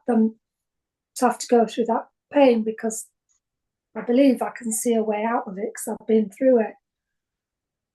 And then therefore they need my help. That's where the arrogance comes in, and then they get through it quite easily, and it surprises me because they didn't have the pain I had. Wasn't the same kind of pain, and they were perfectly capable, like my Yep. daughter, of going through it herself. Jumped through that hoop so quickly that I'd struggled with. Sometimes. Yeah, I just wanted to mention earlier as well, I've been looking at this quite a lot, and I don't know if it's because I felt my energy's been a bit bad today, but it's been a continuous thing on Zooms that when I speak, not always at the time, but sometimes after, I can get a lot of lashback, kind of beating myself up about how I've said it or what I've said, or, and when I first spoke and shared my experience to Scott, there's the bit of me saying, I don't know if you should speak. I don't know if you're allowed to speak here. You should leave it to the guides. And have you got permission to speak now? And then when I had spoken, I noticed that I'd put Vince and Tyler in a position of authority and like projecting, because it's all me, it's not them, is what I know. But it still seems like it's coming from you and Tyler that, oh, I've done it wrong now. I definitely shouldn't have. I've had this millions of times. And yeah, you've done it again. You've spoken up, and you just want to open your mouth all the time and be a know-it-all, things like that. but but I also noticed, which was quite nice, that it wasn't as sharp. It wasn't as it wasn't like an arrow to the heart or gut, really. Actually, it goes to the gut. It was more like just a noticing and a little bit of like, that's still there. But then, yeah, I've just been noticing lately that those things do come, but they're not as heavy. So, yeah, maybe that pattern's wearing out a bit. Maybe. I don't know why I share that, but I just thought I'd share it. I'm glad you did share it. Yeah, I mean, I had no idea about that, even though you mentioned it before. It's just like there was it wasn't obvious in any way, and here you are having all these stories and whipping yourself, and I probably shouldn't laugh, but I do find it rather amusing. It is amusing. It is, because it's just totally crazy. Because another bit of me don't care at all. Otherwise, I'll keep speaking. It doesn't stop it. It just carries. This body just carries on speaking. Yeah, of course it does. Yeah. And just funny how it's you and Tyler. The bosses. Yeah. I don't know why it's you and Tyler. Mine's just picked you two out and labelled them boss. Yeah, I mean, and Tyler hadn't said a word. He was. No. It's because he doesn't. He didn't often speak. That makes him more serious, maybe. Yeah. I kind of put you and him in a role of knowing a lot more than me. I find that amusing too. And that you're judging me, but obviously this is my projection, Of course, yeah. Yeah, I don't know anything. What are you talking about? Crazy, isn't it? What it comes up with. But it also Yeah. points, I think, it's interesting because I think it, I don't want to admit this, but I think it also points to this, there's perhaps still a part of me judging, and maybe, yeah, it's just me judging myself, isn't it? I think so. I think, you know, at a serious level, Mm. you know, to give other people authority is really about giving away your own authority. Yeah, it is. Yeah, it's giving away that, yeah, or power, giving, they call it now, don't they? Giving away your power. And I don't know what that comes from, really. Yeah. Well, when you said about, you know, when you first said it, you said the blokes, and I thought to myself, Vince, we can't a hear bit of, you. Although sorry? you are not muted, but we can't hear you. I can hear I him. can hear. Oh, was I? Okay. It's just I can hear you, me. Vince. Yeah. Now I can hear you. Okay.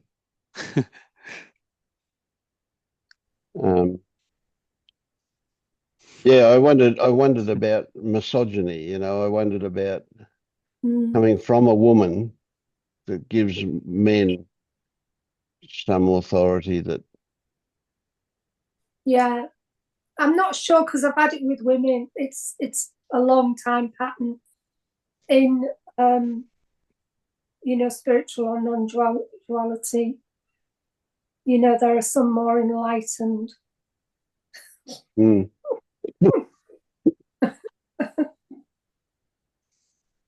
it's just interesting to look at it. Still that play going on.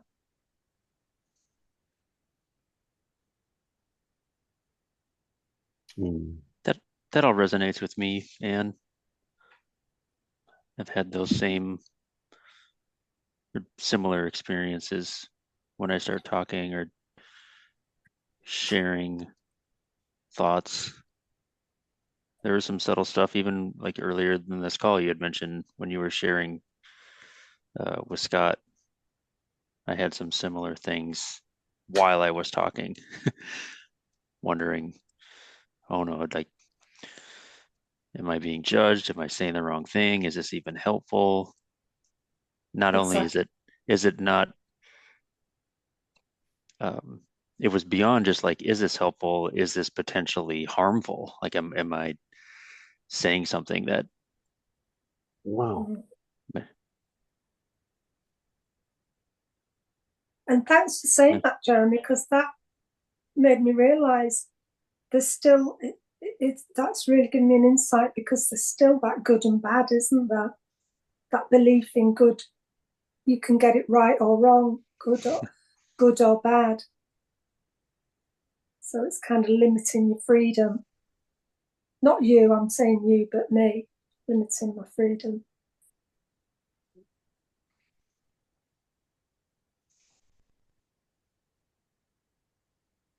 Yeah, you just saying that took me straight to the core, straight to the belief that if that belief was undone, that would give me a lot more freedom. Freedom in, you know, belief in good and bad, right and wrong, which I've been looking at.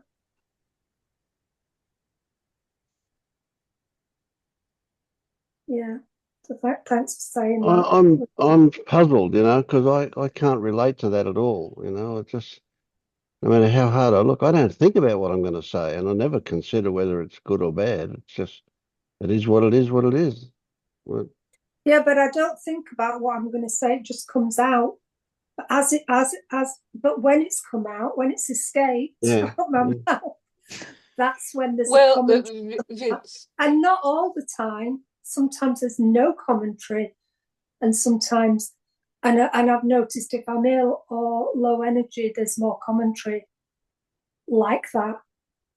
But I don't think what I say anymore, which is why I have a bit of a backlash from it, because it's like, oh my God, you've opened your mouth again without thinking about it,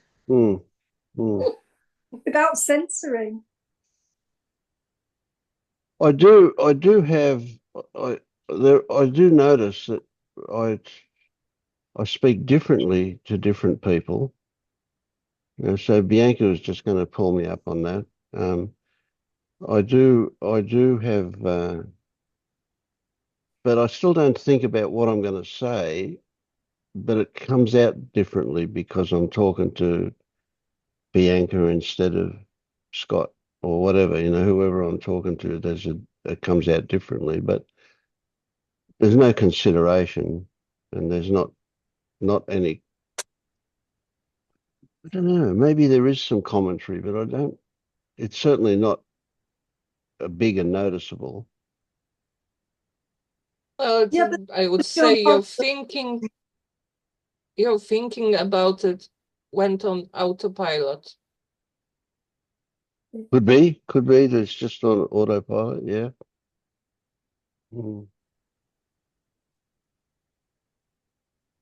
I feel there's a kind of distinction between considering how I'm being perceived or being considering what's been said. Like, I feel like self-reflection or reflection about what happened can be healthy sometimes. I don't know.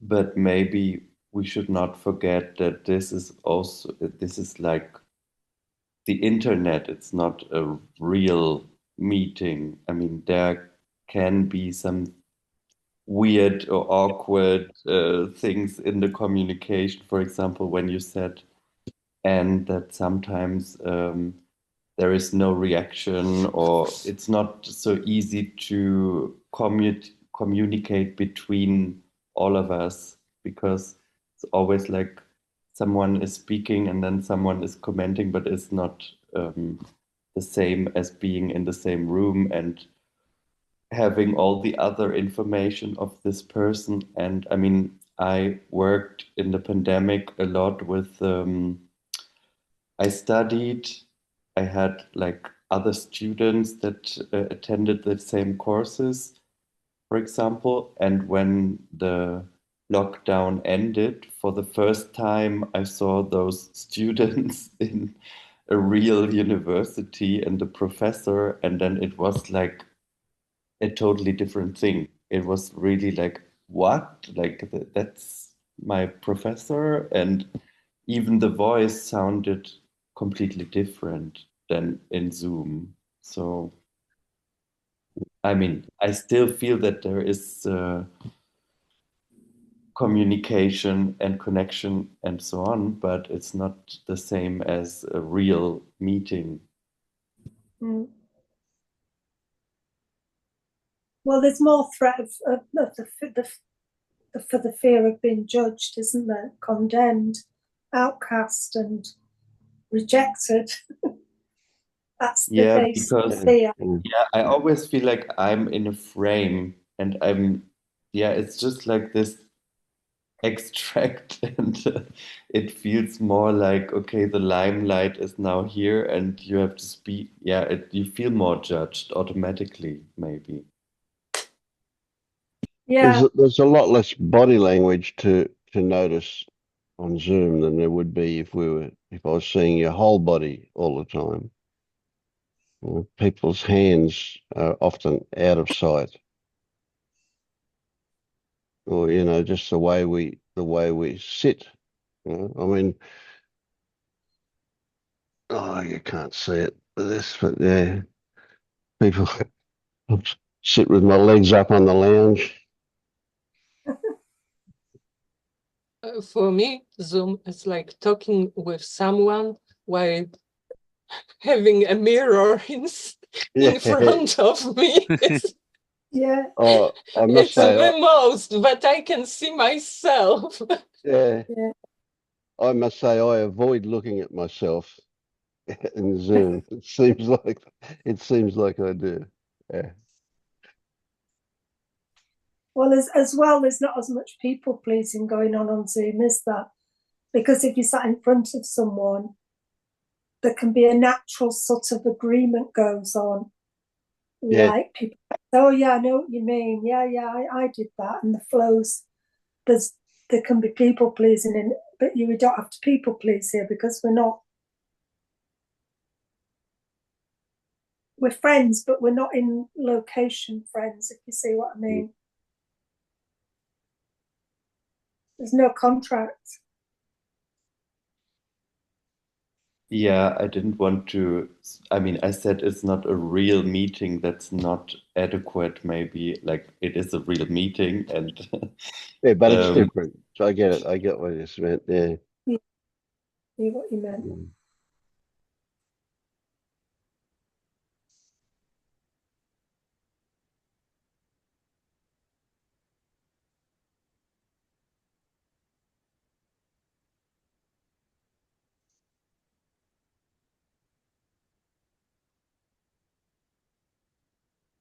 I just noticed that I don't consider myself being perceived during the meetings, but afterward, yeah, there was a lot of thoughts about no way, what the fuck.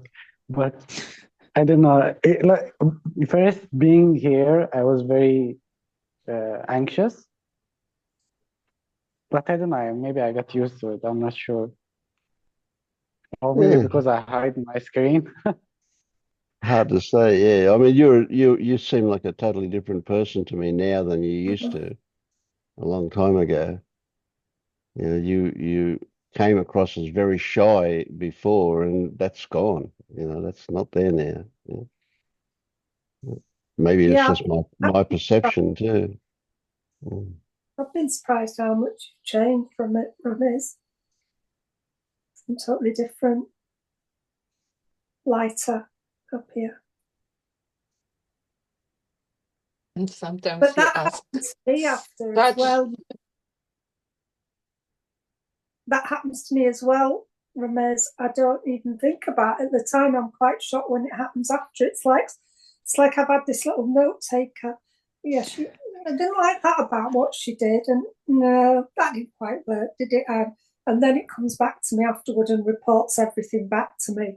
I'll be like washing the pots, and it's like, she's here. It's gonna, judging everything that I've done.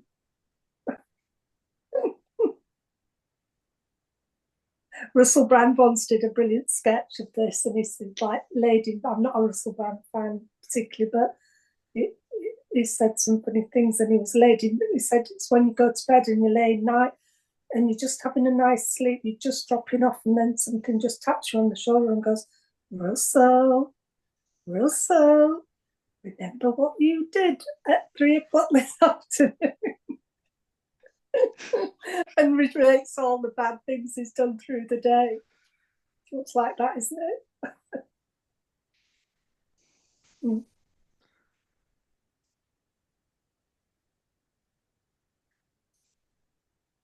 Sorry, Bianca, did I overspeak you? I am sorry. I'm over interrupting others. And me too. I do it all the time. I just thought about, oh no, Rami's, sometimes you ask such, these questions that go right to the point. It's incredible. Yeah, I found that too. Yeah. Amazing questions, and I've always been surprised when I ask a Ramez, why did you ask that question? And he's, I don't know. Yeah. But yeah, really to the point. Good stuff. Yeah.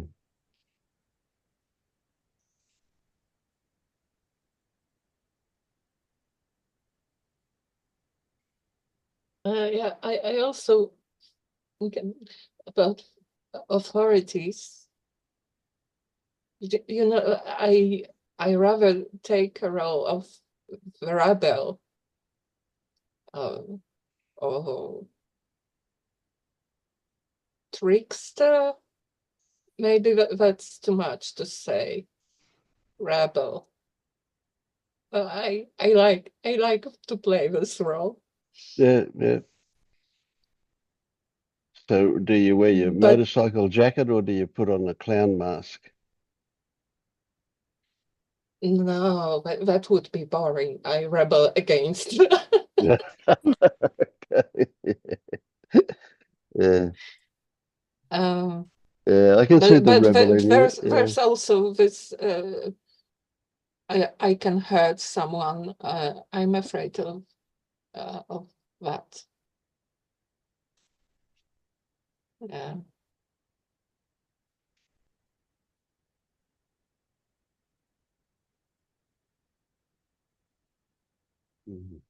But I like rebel. I think I remember when long time ago we were talking about rebel with Ramis. Yeah, and I think I can. He has rebel in him. He will be good. It's funny for me about authority. I make authority in my mind and I become angry at the authority.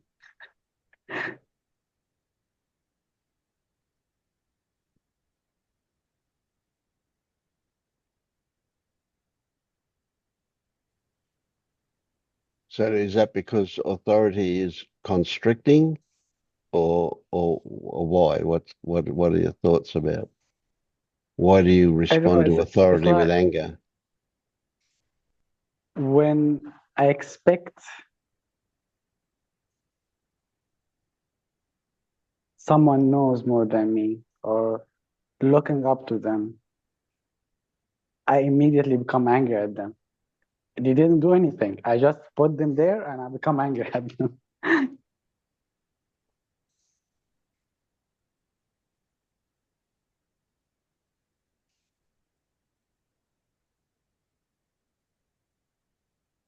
So what do you think? Why? What do you think about why?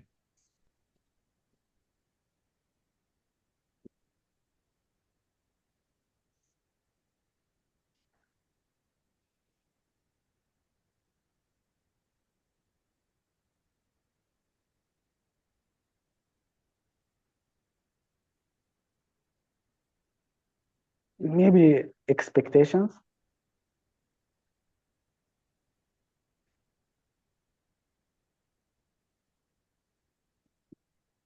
Expectations that they have of you.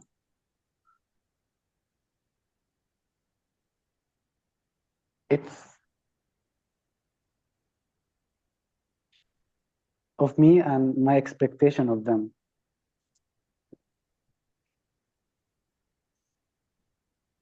So what are those expectations of them? It, for one example was I got frustrated towards someone because they kept taking my whatever I'm gonna say, what I'm saying literally. And I was expecting that they would understand me. And they kept like taking my words literally. And I become very frustrated and also very insecure about my inability to express myself. So I got very angry.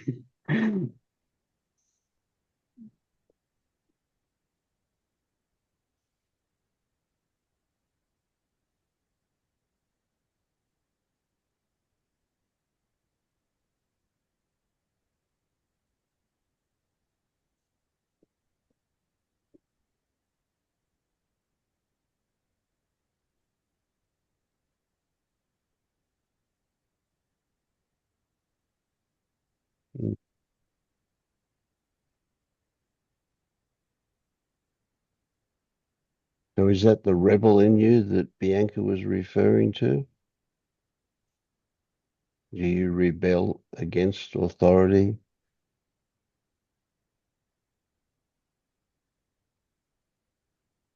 It's um, it's interesting really because today I was at the police station doing some paper, and the police officers was having this attitude of authority and anger attitude, do this, do that, and this demeanor of putting people down. And I felt this huge anger in me, but I was calm from the outside, but in my mind I tried to imagine someone provoking me, you know, what will I respond? And in my head there's this scene of like making a scene, like completely go crazy. And my body and nervous system was on fire.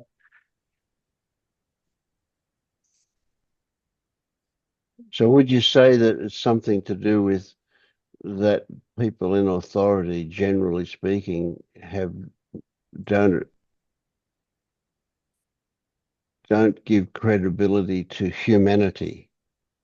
You know, that their attitude is dehumanizing.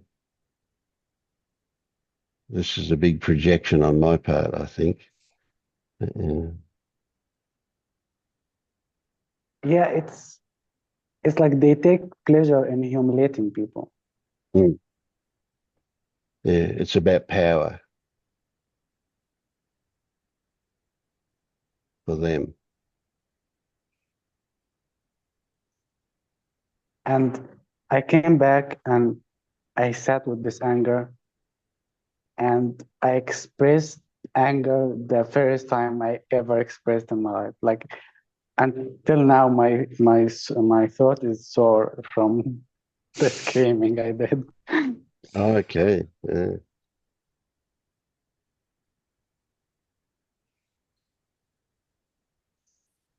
How did you do that, or where did it happen? Here in my place, and it came unexpectedly. Like I wasn't planning it. I was sitting with it, and it just come out somehow. It's like I tried before expressing anger, but it's nowhere near what I expressed today. It was uncontrollable.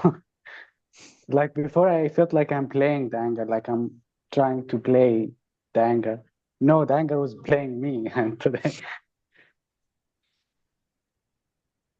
And how did you feel while it was happening, and how did you feel afterwards? While it was happening, it was very empowering.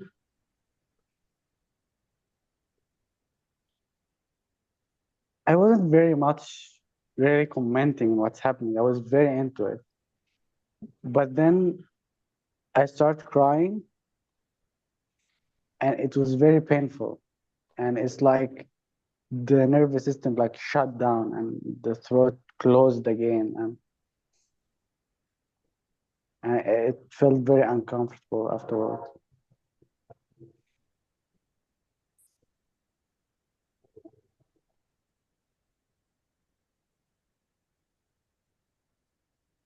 So there was not any feeling of release or something like that?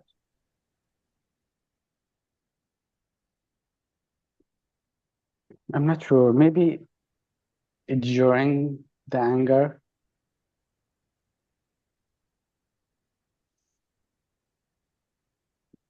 I can't really tell because my throat is very sore, and I'm not sure if that's a contraction or sore or both. I don't know.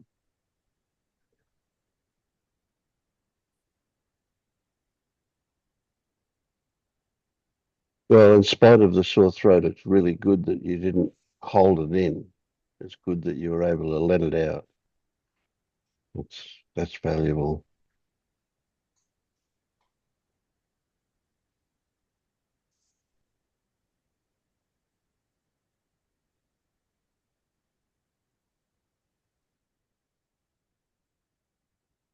But there must be part of you that says it could be different. Whereas I also feel somewhat like you about authority, but I've come to accept that that's everywhere. That's authority everywhere. The police force here are the same. They're all arrogant pigs. It doesn't matter whereabouts in the world you are. That's give somebody power, and they'll abuse it everywhere. And you accept that. There's nothing you can do about it. It's not going to change. But for the way you responded, there seems to be a story that it could be different. Is that accurate? I think the story that I should not be here. Oh, okay.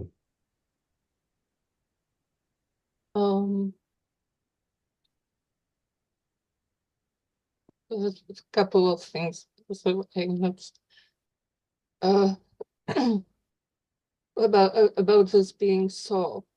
I think that with such feeling emotions,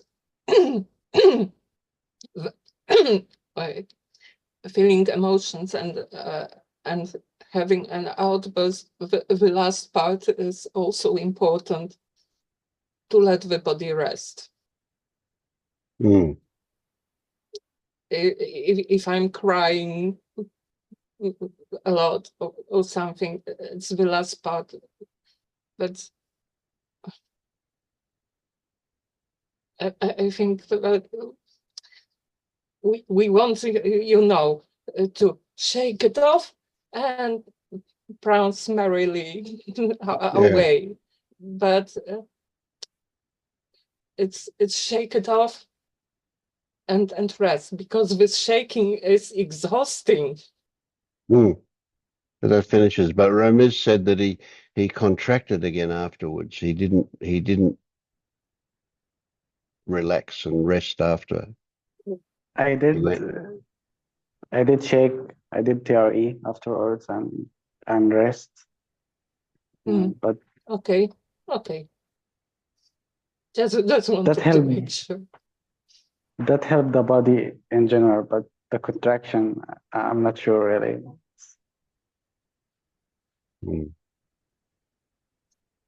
The second part. Okay. What's coming up here that I'm wondering, is it sometimes with things like that, is it them that I'm reacting to, or is it my judgment of them that I'm reacting to, that it could and should be different?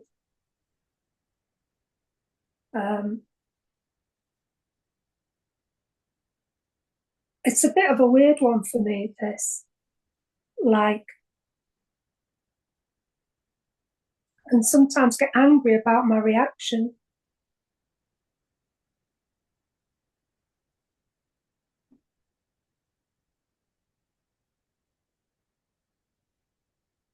I don't know, it's not very clear. I just...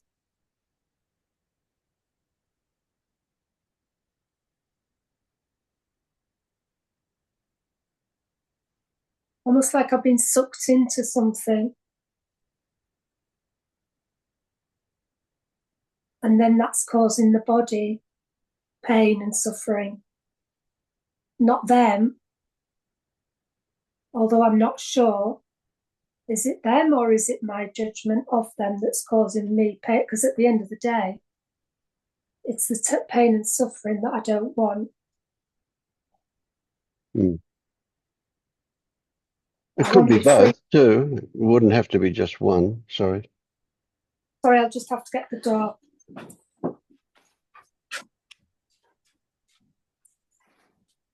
It is. Thank you very much. Sorry, I just need to get a picture. Go on, Sorry, I then. don't know why. I know they do. I don't feel like I concern myself with the cause of my anger.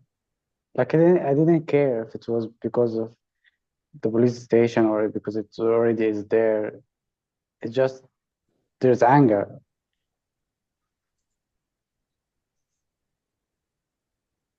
And I don't feel like it matters really. You weren't No, resisting it. it probably doesn't. That's right. Yeah.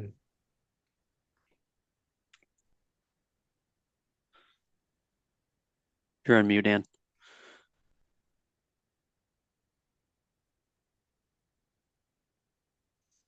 Sometimes it seems I can step back from the anger though, and there's a preference for that, but then that might be avoiding, I don't know.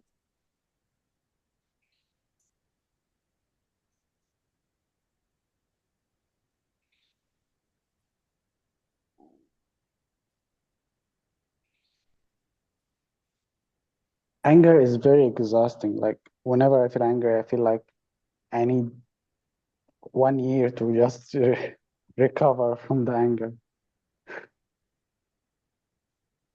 It's too much for my nervous system. Mm.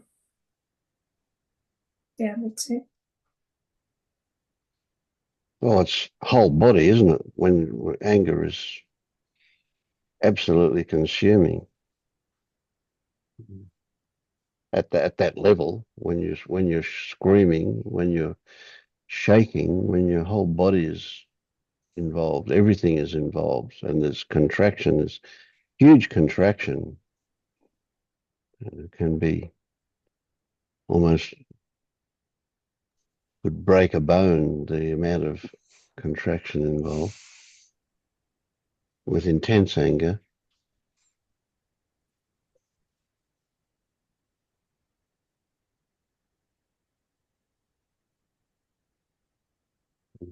Well, another thing is I am afraid that I can become such a person, taking pleasure in humiliating others. In my experience, well, when I really met such persons, I always knew that that before they were at the receiving end, but they were humiliated. Mm. By you? Hmm? By you? No, not by me. Oh, I see what you mean. Yes, of course. Yes. Yeah. Usually people become bullies because they've been bullied. And yeah, that kind of thing. No, Yeah. like military. Yep. In the army, it's always the fresh meat is humiliated to the ground, and then And then they I do don't it in know their what, turn. Yes. Yeah.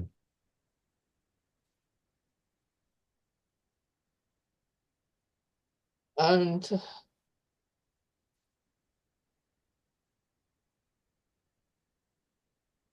oh,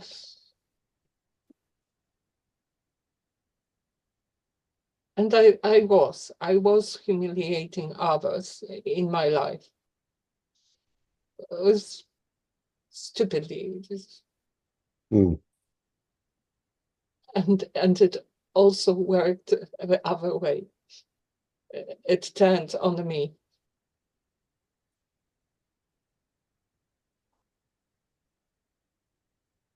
Yeah. Of course, we're all capable of everything. Oh, Yeah. every one of us could become a dictator or a whatever under the right circumstances. How I humiliate myself.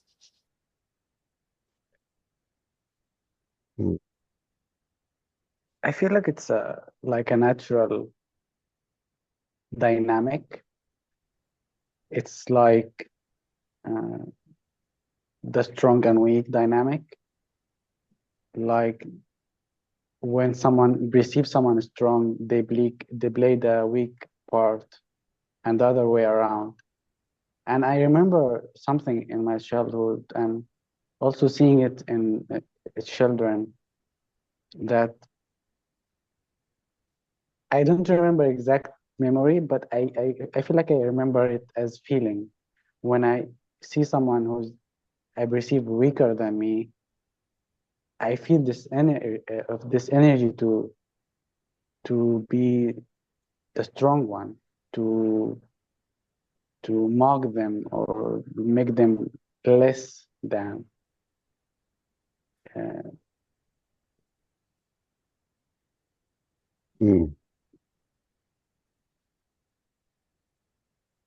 Yeah, I wonder about that in human nature. I recognize it when I was a kid in chickens. We used to have a chook pen down the back, and we'd have 20 or so chooks down there. And if one of those chooks got sick, all the other chooks would pick on it and they'd kill it. And I suspect that's in humans as well to a degree.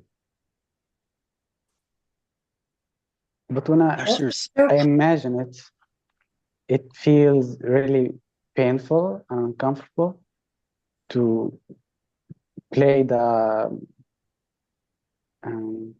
one who's mocking or humiliating someone. Like it feels like I'm at the same time mocking and being mocked. Like I can feel how they feel somehow, and it's like, no, I don't want to do this. It's uncomfortable.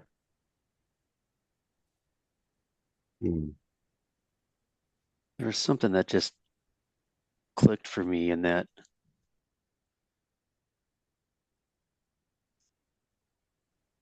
if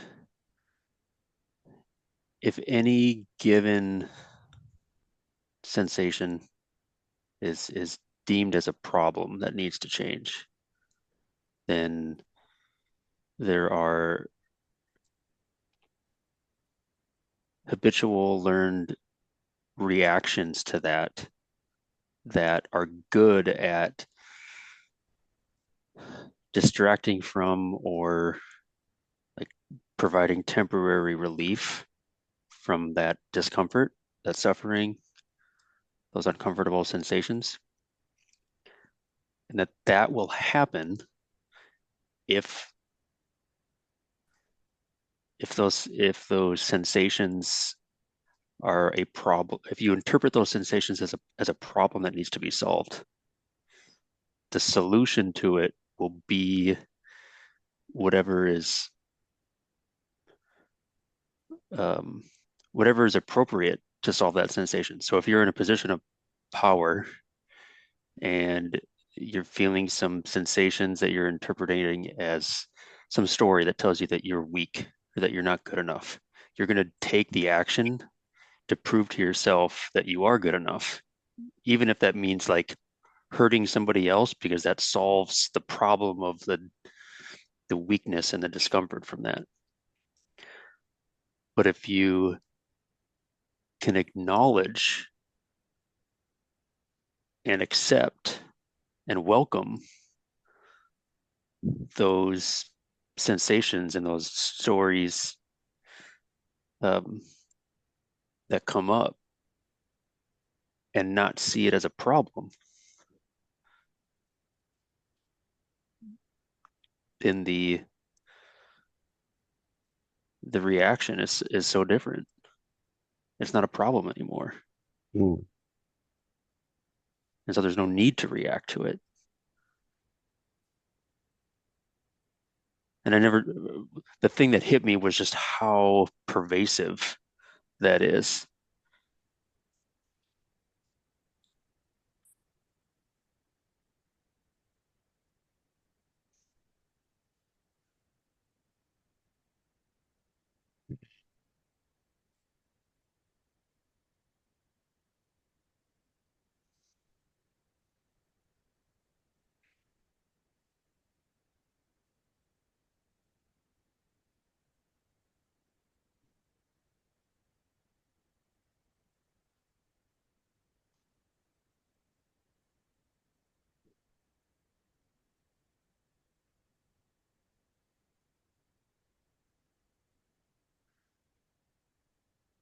it made it so much more clear to me why accepting whatever is happening is so magical, powerful. Mm, mm. Yeah, well, what you It's like, described before was very much as escaping, isn't it? You know, it's getting away from what we don't want. I'm So reminded of that. accepting it. You go on. I don't know the whole thing from like in physics that like something equal and opposite reaction.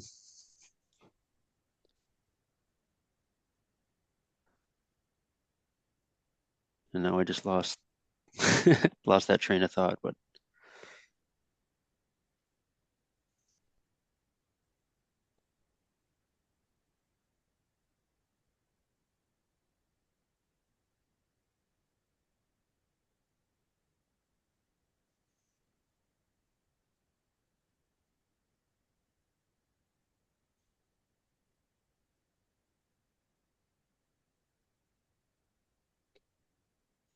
Yeah. Well, I'm ready for bed. It's almost midnight here. I've got to ask you what a chuck is. What's a Oh, chuck? chicken. Chuck. Fowl, yeah. Mm. Oh, yeah. I was talking to somebody earlier today, and I said, "Oh, something or other. That's a furphy," and she came back and said, "What's a furphy?" So I'm amazed at how many words we've got that other people in the world don't know about.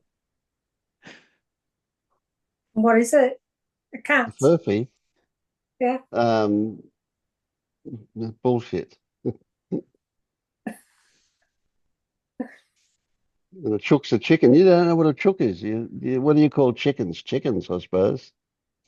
The chickens are I mean, young chooks. a child here might call it a chuck chuck or a chick chick.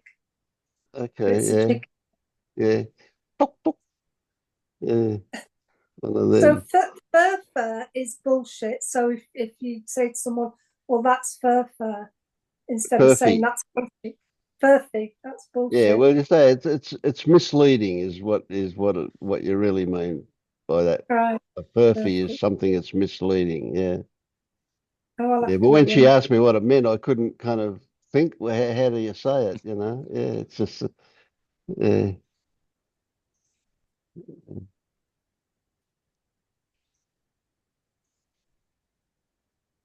well, thanks everyone. Thank you. Okay. Good night. Thank you. Love to all. Thank you, everybody. Appreciate it.